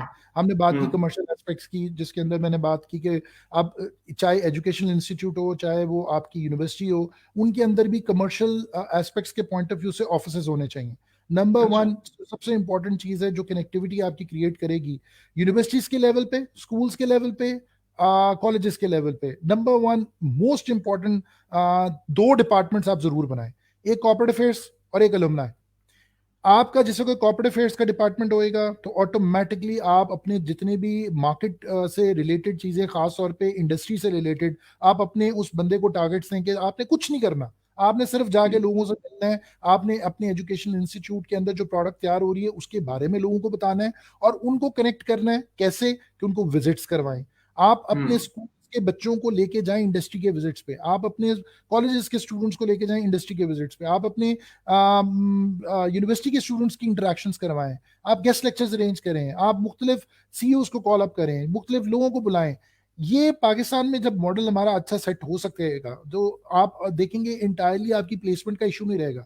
मैंने जब पाकिस्तान में काम किया मुख्तलिफ इंस्टीट्यूट्स में, और मेरी तरह एक और I would likely to name one another person, आपने मेरा नाम तो ले लिया but I would likely to name him as well. Zaheem is one very favourite mine. मैं, ज़हीम और Toshiba, ma'am Toshiba, we three are one of, yes Toshiba server, आपा को कौन नहीं जानता, बट हम 3 लोगों के पर्सपेक्टिव लाइफ में बड़े सही रहे हैं। जईम की कॉन्ट्रीब्यूशंस बहुत रही, उसने आज तक वो एजुकेशन सेक्टर के अंदर, और उसकी कनेक्टिविटी का जो मॉडल था वही मेरा मॉडल था, वही तोशिबा सर्वर का मॉडल था। हम लोगों ने बेसिकली कंट्रीब्यूट क्या किया, हम लोग इंडस्ट्री के साथ अपनी इंटरेक्शन बहुत रखते थे। हम तुम्हें मिलते, हम तुम्हें जाके रिक्वेस्ट करते थे कि आप बताएं कि आपकी नीड क्या है। जब तक आप जाके इंडस्ट्री के साथ लोगों को मिलेंगे नहीं, लोगों से पूछेंगे नहीं, उनसे अंडरस्टैंड नहीं करेंगे उनकी रिक्वायरमेंट को, आप स्टूडेंट्स को प्रिपेयर नहीं कर सकेंगे। नहीं मैं वही पूछ रहा हूँ, इतनी डिवोशन नहीं है ना आजकल, आजकल के कहाँ दारू। वो डिवोशन के लिए सबसे इंपॉर्टेंट चीज पता क्या है, मैं आपको बताता हूँ वो डिवोशन क्यों थी।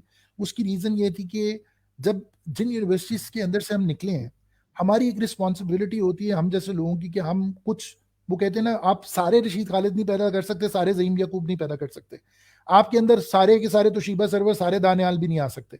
तो आपको वो अंडरस्टैंड करना है कि आप अपनी यूनिवर्सिटीज के अंदर जब अपनी स्टूडेंट बॉडीज में से आप देखते हैं कि कौन कौन से ऐसे लोग हैं जिनके पीछे स्टूडेंट फॉलोइंग होती है, स्टूडेंट लीडर्स भी होते हैं। मैं जब अपनी यूनिवर्सिटी में था तो I was a student leader, मैंने वहां पर अपनी बहुत फॉलोइंग बनाई हुई थी।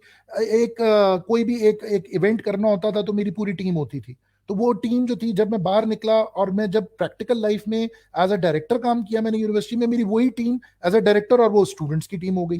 हाँ, तो लेकिन फिर ये कहना बजा होगा ना कि हमारे प्रोफेसर, हमारे साजा में ये पर्सनलाइज्ड एलिमेंट ऑफ केयर नहीं ये मौजूद तो, है। अच्छा मैं उसके एस्पेक्ट को अभी साइड पर रखता हूँ, मैं अभी और आता हूँ। यूनिवर्सिटीज को क्या करना चाहिए और एजुकेशनल इंस्टीट्यूट्स को क्या करना चाहिए, एक तो अपने अलुमनाई की कनेक्टिविटी बहुत ज्यादा इंगेज करें। उसका बेनिफिट ये होगा कि अल्टीमेटली वो लोग जो यहाँ से आपसे तालीम लेके निकल गए, आपको एक एंटिटी, कोई भी एक फिगर तो रखना ही है अपने इंस्टीट्यूट में जिसने इनके साथ कनेक्टिविटी बनानी है।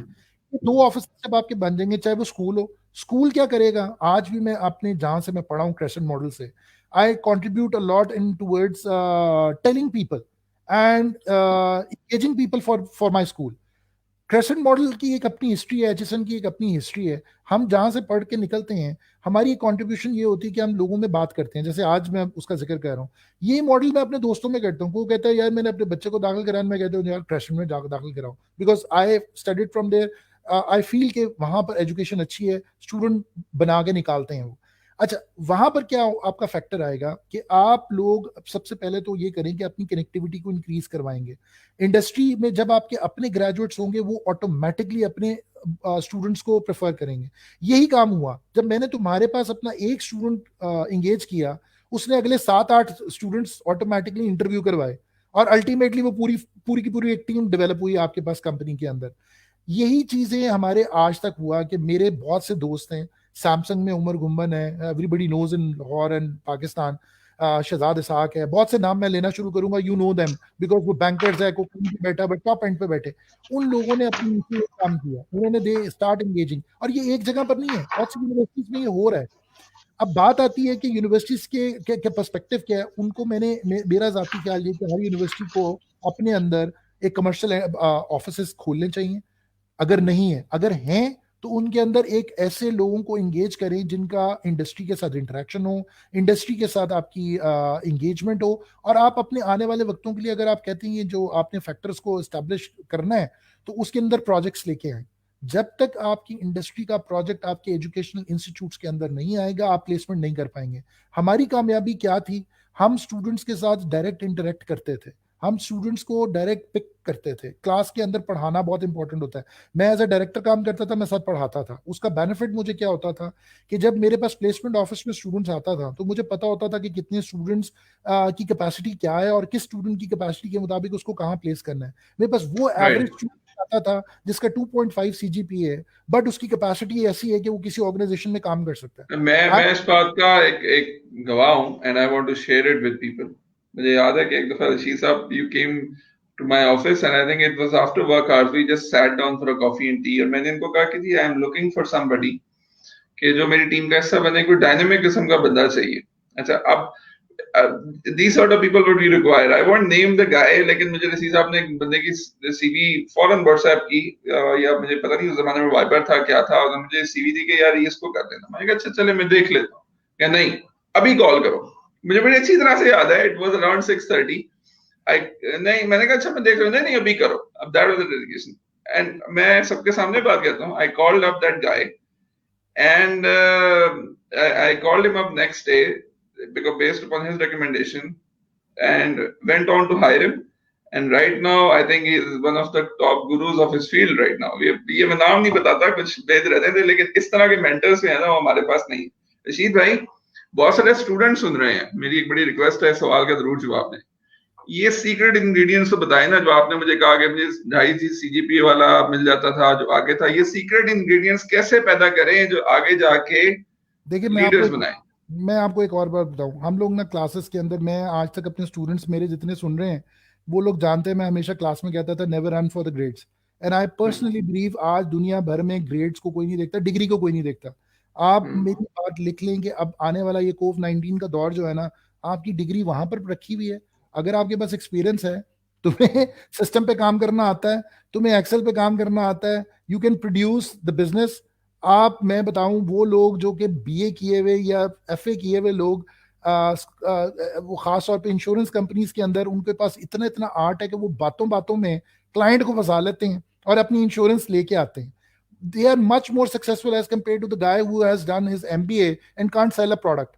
बिकॉज बात यह है कि आपने आज तक काम ये किया कि क्लासेस के अंदर भी और हमने एजुकेशन इंस्टीट्यूट्स के अंदर भी हमारा फोकस एक ही रहा है। हमारा फोकस ये रहा है कि नहीं जी, टैलेंट निकालना है, टैलेंट निकालना है। भाई, माँ के 5 बच्चे हो, पांचों उंगलियां बराबर नहीं होती, पांचों बच्चे बराबर नहीं होते। मेरे पास स्टूडेंट आते थे, 50 स्टूडेंट होते थे, और उन 50 के अंदर जो 3.9 वाला भी बैठा होता था और 2.2 वाला भी बैठा होता था या 2.5 वाला भी बैठा होता था।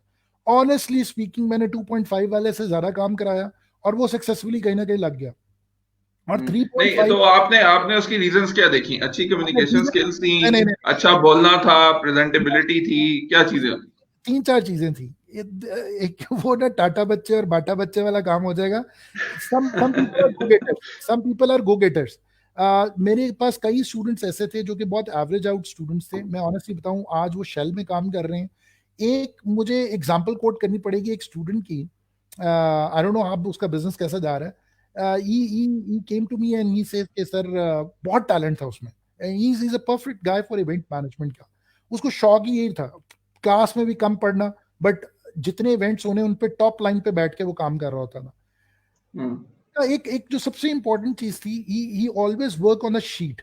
मुझे जो पसंद आया, मैंने उसको पहले इवेंट में डाला तो दानियल इम्प्रेसिवली वो, उसको क्लास के अंदर लेक्चर समझ आए ना आए, उसे एक्सेल बड़ा अच्छा काम करना आता था। वो क्या करता था, सारे लोगों की लिस्टें बनाना, किसको कौन सा काम देना है, डेजिग्नेशन किसको करना है, और मेरे पास बना के ले आया कि सर ये मैंने ना सबकी ड्यूटीज लगा दी हैं।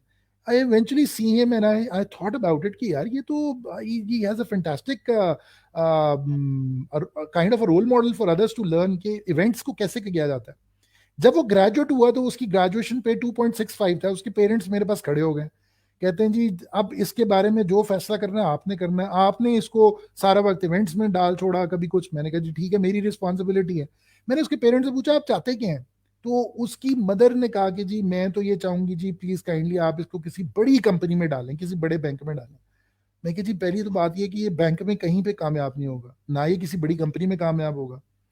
अब आप अगर अगर मुझ पे थोड़ा सा भरोसा करें तो ये थोड़ा सा इंटायरली डिफरेंट बच्चा है।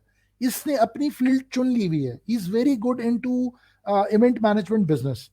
अब उसके फादर मेरी तरफ देख के थोड़े से पहले तो परेशान हुए, फिर उसके बाद कहते हैं आप कहना क्या चाह रहे हैं। मैंने कहा जी मैं ये कहना चाह रहा हूँ कि अगर if you don't mind, let him to go towards event management side and he can excel very well, he can perform very well. मुझे कहते हैं जी पहली ट्राई हम इसलिए ले लेते हैं क्योंकि आप कह रहे हैं, तो दूसरी ट्राई पे फिर आपको हमारी बात सुननी पड़ेगी। मैंने कहा जी ठीक है, पहली ट्राई आप मुझे ले लें दें, सेकंड ट्राई की अगर नौबत आएगी तो फिर जैसे आप कहेंगे वैसे कर लेंगे। दानियल, कट शॉर्ट, मैंने उस लड़के को, I refer him to one of the top event management company and I asked him to join that one. अब उस कंपनी का पहला जो बिजनेस उनको मिला था दैट वाज रिलेटेड विद एक वेडिंग करनी थी। पाकिस्तान की कोई टॉप इंडस्ट्रियलिस्ट का बेटे की शादी थी और उसकी पूरी मैनेजमेंट करनी थी। And the guy was bit scared. वो बहुत बड़ा नाम है पाकिस्तान की इवेंट मैनेजमेंट इंडस्ट्री का, और ही कॉल्ड मी अप और उसने कहा रशीद यार तुमने मुझे जो बंदा दिया है मैंने रख तो लिया है, तुमने कहा है कि जी इसको इतने पैसे दे दो, यार ये इस काबिल तो नहीं है, बट क्या ये संभाल लेगा। मैंने कहा यार आई डोंट नो, बट ये मेरे साथ काम कर चुका है, गिव हिम अ चांस। कहता है मैं तो कहने पे इसको सिर्फ 3 माह की सैलरीज दूंगा, अगर इसने बिजनेस जनरेट कर लिया और इसने बिजनेस संभाल लिया, then you don't have to call me, you will be amazed what I am going to pay him. Daniyal उसको वो पहला प्रोजेक्ट मिला, ही डिड सुपर्ब, क्योंकि वो काम कर करके उसको आदत पड़ी हुई थी, फूल कहाँ से आने हैं, मैनेज कैसे करना है, कितने लोग कहाँ लगाने हैं, किसकी ड्यूटी कहाँ पर होगी, क्या करना है। People skills, yeah. अच्छा, वो पीपल मैनेजमेंट जानता था, और नहीं, सबसे इंटायरली इस बिजनेस के अंदर सबसे इंपॉर्टेंट चीज जो होती है ना, पीपल वोंट इमेजिन, मैं इवेंट मैनेजमेंट पढ़ाता रहा हूँ मुझे पता है, इसमें आपके वेंडर सबसे इंपॉर्टेंट होते हैं। ही नोज द गोर of handling out the vendors, किसको किस टाइम पे सामान पहुंचना है। अब वो वेंडर मैनेजमेंट के अंदर उसका जो कमाल था ना, that is something a success, जो कि मेरा दोस्त जिसको मैंने कहा था, रेफर किया था कि इसको रख लो यार, he manage that particular one event, और आज वो इंटरनेशनली इवेंट्स कर रहा है। अभी तो खैर बिजनेस थोड़ा सा आपको पता ही है रुका हुआ है, but he is now an expert into that one. और जिस बंदे की सैलरी, पहली सैलरी उसके पेरेंट्स कह रहे थे ये कोई सैलरी है जी, 18,000 रुपया एक मजदूर को आज मिलता है, वो 18,000 पे उसने स्टार्ट किया। आज he's been getting somewhere around 3.5 4 lakh रुपए Wow. So that means don't be shy, humble starts लें और आगे जाएं. अच्छा, we are coming towards the last 13 minutes of our discussion today. मैं कुछ lessons की तरफ जाऊंगा. मेरा अगला सवाल और स्क्रीन पे भी है, बड़ा क्रिटिकल है. आजकल का हॉट केक था कोविड-19 से पहले. You have been an entrepreneur, you had brand running, आपने mentor किया, coach किया, बड़े लोगों को अपने बिजनेस स्टार्ट करते देखे, फूड बिजनेसेस तो डाउन है. ये जरा मुझे बताएं, ये अ, मैं कौन सी क्लास होती है, कौन से लोग होते हैं जो एंटरप्रेन्योर्स बनते हैं? व्हाट आर द एसेंशियल्स और prerequisites of being an entrepreneur? देखिए, सबसे इम्पोर्टेंट जो एंटरप्रेन्योरशिप के अंदर है ना, that is something people agree और not agree, but entrepreneurship is entirely different as compare to what we perceive के जी हमने सर्विस सेक्टर में जाना है, जॉब करनी है। entrepreneurs are the ones जिनका एक तो number one passion towards their entire idea should be at an extreme. They are not worried about success और failure को नहीं सोचते।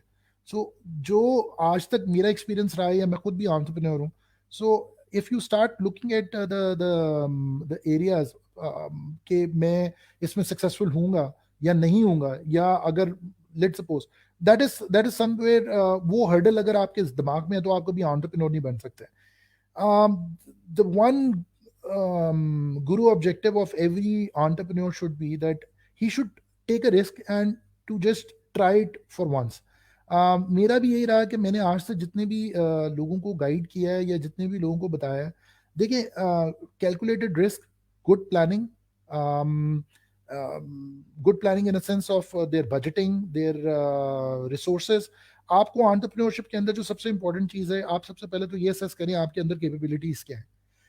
वो जो शुरू जहाँ से हुआ था कि हमें जो सबसे बड़ा मौका इस कोविड-19 में मिला to to to talk to ourselves, entrepreneur के लिए सबसे इंपॉर्टेंट फैक्टर ये होता है that he should start evaluating himself, self evaluation, self actualization, self assessment, कि आप कितने पानी में हैं। उसके बाद आप अपने आइडिया को सपोर्ट कर पाते हैं। अगर आपका आइडिया बड़ा है, आपका आइडिया एक कैनवस से भी आउट हो रहा है, तो आपको उसको कैनवस में लेके आना है। A good entrepreneur always work on his canvas. उसका कैनवस जो है ना, उसके 7-8 मॉडल्स होते हैं, और उस मॉडल्स के अंदर अगर if he fit in everything, not up to the mark but at least to the extent कि जहां पर उसका वो मॉडल कामयाब हो सके, उसके लिए अगर वो शुरू में कामयाब नहीं होता तो अल्टीमेटली वो कामयाब होगा। तो मेरा जो ऑब्जेक्टिव रहा है आज तक जितने भी लोगों को, कि यार don't stop yourself not to try it, do try it. मैंने खुद अपना एक ब्रांड एस्टेब्लिश किया जस्ट फॉर अ रीजन के स्टूडेंट्स को पढ़ाने की बजाय पहले मैं खुद तो ट्राई करके देखूं कि आया, उसमें मुझे लॉसेस भी हुए, अल्टीमेटली मैंने उसमें गेन करना शुरू कर दिया। This is how you have to try it out. आप कभी भी इस चीज को सोच के कि जी मैंने पहले दिन ही इस बिजनेस में से ये परसेंटेज मेरे पास इसका एक एडवांटेज मिल जाए, वो दैट नेवर कम्स। आपको हमेशा कोशिश ये करनी चाहिए कि when you start thinking about a business idea, you always keep your idea to be a limit. होता ये कि हम कई दफा अपने आइडियाज को मैं शुरू में पढ़ाने में तो ये कहता था कि अपने आइडिया की लिमिट ना रखें। वो उस वक्त पढ़ाने के लिए ठीक है, जब आप प्रैक्टिकली जाते हैं तो आपको अपने आइडियाज को रिफ्रेन करने के लिए को 5-6 दफा टेस्ट करना पड़ता है it's a complete process. Process के अंदर आप हमेशा जब जाते हैं, you have to go through the testing phase. अगर वहां पर आपको कोई एलिमेंट ऐसा नजर आता है, you have to go back again and do the test again, so that once you reach to the point कि जहां पर आपने इंप्लीमेंट करना है, इंप्लीमेंटेशन स्टेज के ऊपर जाके आप उस वक्त बैकआउट नहीं कर सकते. You have to go and drop your self in. So being an entrepreneur, good part is your scale of business has to be calculated. Idea has to be fantastic and different, unique. अगर आप similar ideas के ऊपर भी जा रहे हैं तो उसमें यूनिकनेस क्या है? The most important thing is कि अगर आप बिजनेस की ना, हम हमेशा कहते थे कि बिजनेस के 3 मेजर पॉइंट्स होते हैं: location, location and location. So my idea of doing the business is slightly up to this idea as well. ठीक है, लोकेशन एक आपकी है, बट आप परसेप्शन पहले अपनी देखें कि आया what perception you are making out of this particular idea.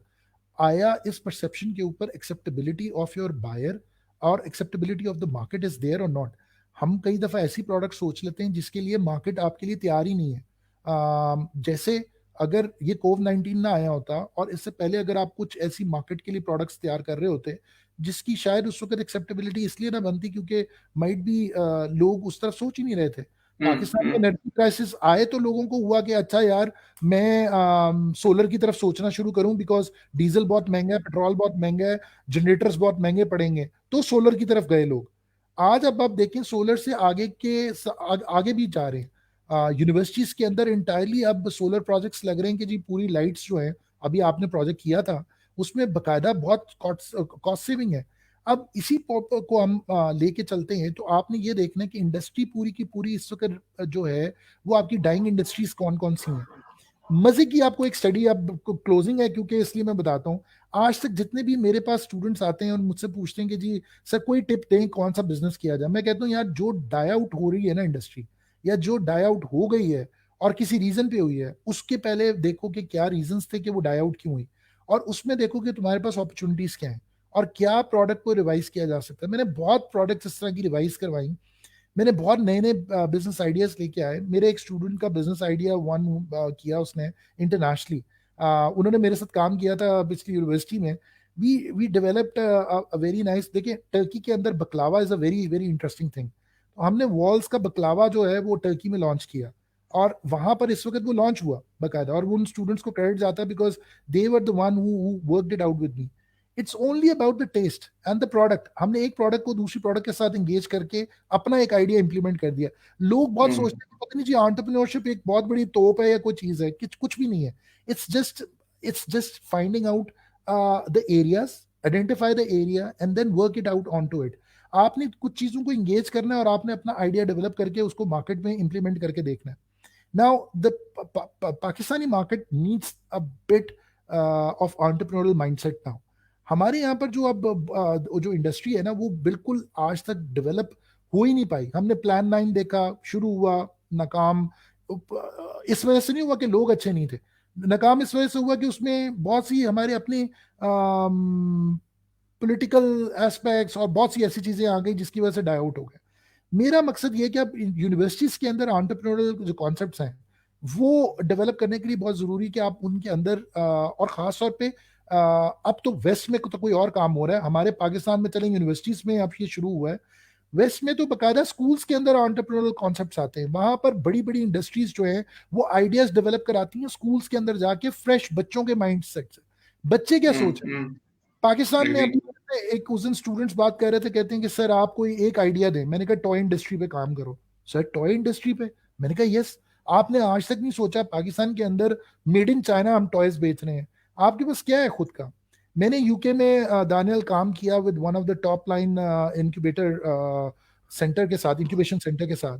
And 3 of the major projects जिनके अंदर एक प्रोजेक्ट जो मेरा बहुत कामयाब गया, that is related with emotional toys. एक बंदी ने मेरे साथ काम किया. She is black Britisher. She was like, she brought one problem to my table. उसने कहा मैं अपनी बेटी के पास वापस जाती हूँ, मेरी बेटी है 3 साल की, सो वो टॉयज के साथ अब खेलती नहीं है, वो डॉल को उठाती है फेंक देती है. और कहती मैं बहुत हैरान हुई जब मैंने उससे 2-3 दफा पूछा why you are not playing with the doll, तो उसने कहा she is not smiling like me. तो मेरा वहां से एक आइडिया आया कि मैं साइकोलॉजिस्ट हूँ, मैंने ये रीड आउट क्यों नहीं किया। सो शी आस्क्ड मी कि मैं क्या करूं। मैंने कहा मेक इमोशनल टॉयज। आज उसका सेल्फ्रिजेस पे या वहां पर जितने भी प्राइम मार्क पे उसके वो जो डॉल्स हैं, इमोशनल डॉल्स और इमोशनल टॉयज, वाह, वाह। She is been making a lot of money. इसी तरह मैंने हम्म, एक डेफ एंड डम्स का कॉल सेंटर एस्टेब्लिश करवाया वहां पर। आज तक हम्म, कभी हमने पाकिस्तान में सोचा कि डेफ एंड डम ये जो डिसेबिलिटी फैक्टर्स हैं इनको किस तरह हम्म, हमने use करना है। मैं लोगों को आज कहता हूँ कि यार आइडियाज बहुत हैं, आपके पास भी बहुत आइडियाज होंगे। लोग ऑर्गेनिक फूड के पीछे पागलों की तरह भाग रहे हैं। चक्की का आटा, कभी इस जमाने में हम कहते थे कि जी वो हाई एंड क्लासेस जो है वो कहती थी जी चक्की का आटा ये क्या होता है जी, आई नेवर कम टू, मैं कभी ग्वाल मंडी नहीं गया जी, मुझे नहीं पता वहाँ कौन सी शॉप पे बिकता है, ये सरसों का तेल क्यों लगाते हैं। दुनिया भर में आज जाएं, जर्मनी के अंदर चक्की का आटा जो है ना, ऑर्गेनिक व्हीट, उसकी इतनी बड़ी डिमांड है। उसके अलावा जो सरसों का तेल है उसकी इतनी बड़ी डिमांड है। हमारे यहाँ पर बैठे हम लोग बच्चों से बकवास सुन रहे होते हैं। Sometime I don't want to use this. मैं उन्हें कह रहा होता हूँ यार तुम लोगों ने कभी सोचा है कि सरसों का तेल एक्सपोर्ट करना शुरू कर दो with organic bottle. wonderful. That these sort of ideas, Rashid bhai, come in. Rashid bhai, coming towards the last two questions. जो यंगस्टर्स और यूथ आपको सुन रही है, वो लोग जो स्टूडेंट्स यूनिवर्सिटीज में बैठे हुए हैं, पास आउट होने वाले हैं, अनसर्टेनिटी का दौर है, लेकिन यकीनन हालात बेहतर होंगे, वापस यूनिवर्सिटीज आबाद होंगी. बिल्कुल What होंगी। are the few tips which you would like to give to these youngsters out there देख, after COVID-19? दुनिया कैसी होने वाली है, and what is the message for the youth? मेरे ख्याल में the best message they already received it. This is not the time to do with the conventional methods. Don't stick to your only one degree. Degrees are and grades are not going to be meant. अगर तुम्हारी class में कोई बहुत चीता लड़का है या लड़की है जो कह रही है जी 3.9 के सीजीपीए के साथ मुझे नेस्ले में मिल जाएगी जॉब, मैंने ऐसे लोगों को देखा है जो कि जाके वहां पर उनकी हालत पतली हो गई जब वो उन्होंने कॉर्पोरेट सेक्टर में काम करना शुरू किया। एक तो सबसे इंपॉर्टेंट मैसेज ये कि जो तुम कर रहे हो या जो तुम इस वक्त सोच रहे हो उसके अंदर पॉजिटिविटी लेके आओ। Number one and the most important thing is trust your self first. कोई और बंदा तुम पे ट्रस्ट नहीं करेगा जब तक तुम अपने पे ट्रस्ट नहीं करोगे। Keep the Wow. Honesty with your self. Honesty Hmm. इतनी इंपॉर्टेंट है इस वक्त कि अगर आप सच नहीं बोलोगे, एंड सच आपने अपने साथ बोलना है।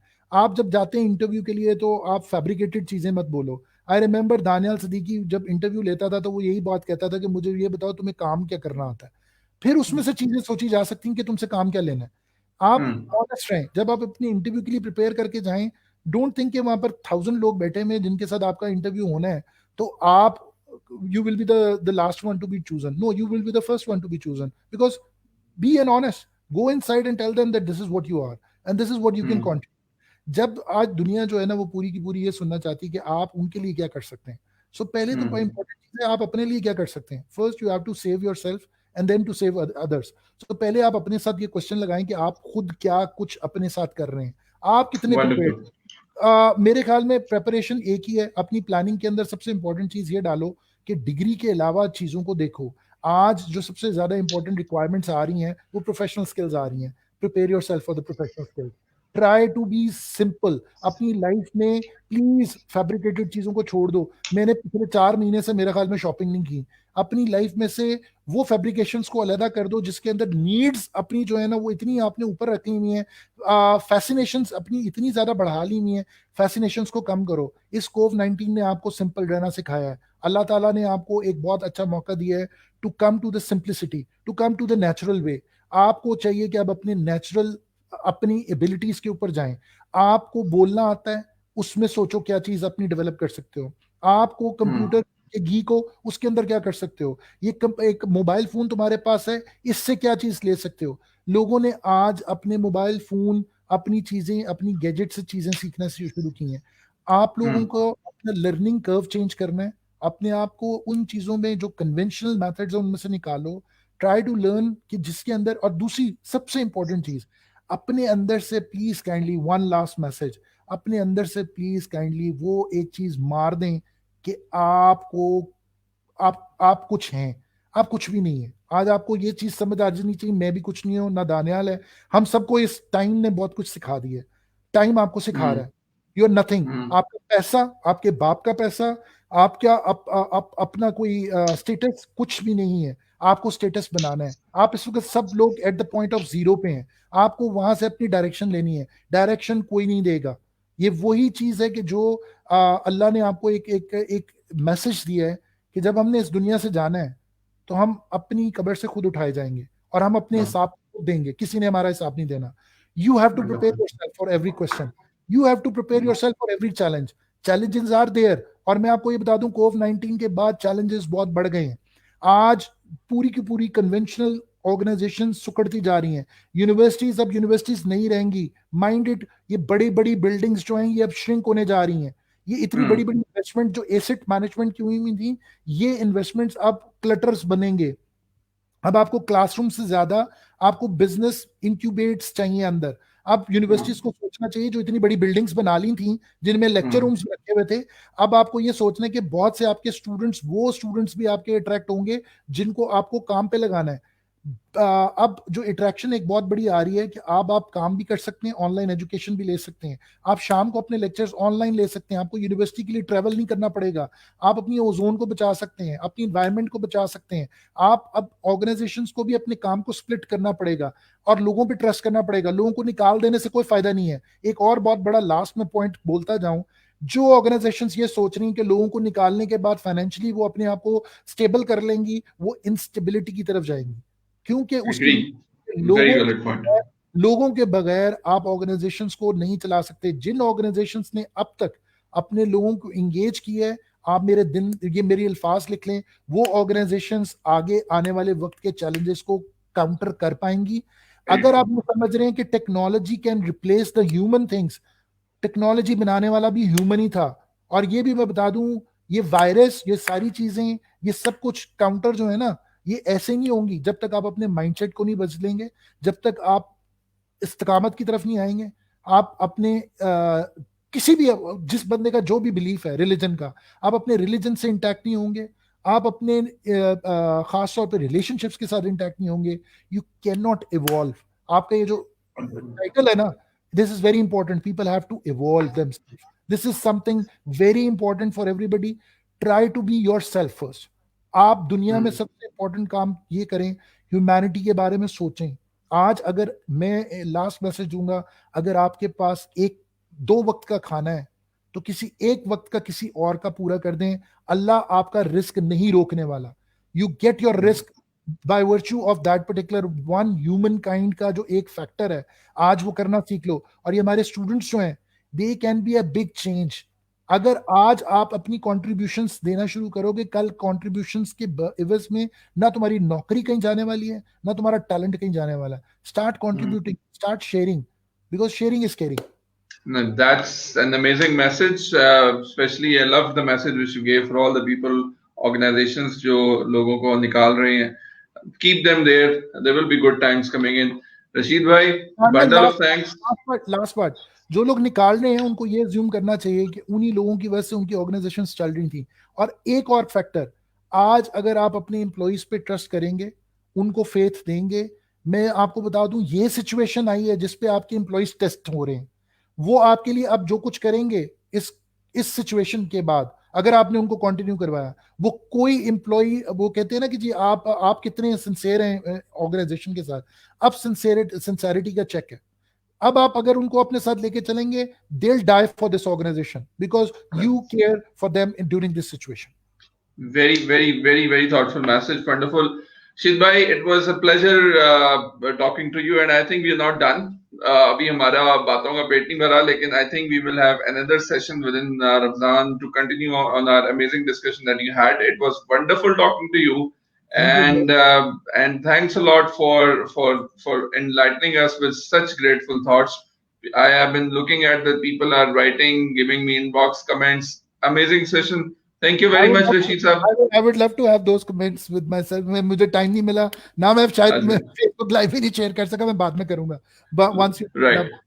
okay. Yeah, but thank you very much, Rashid sir.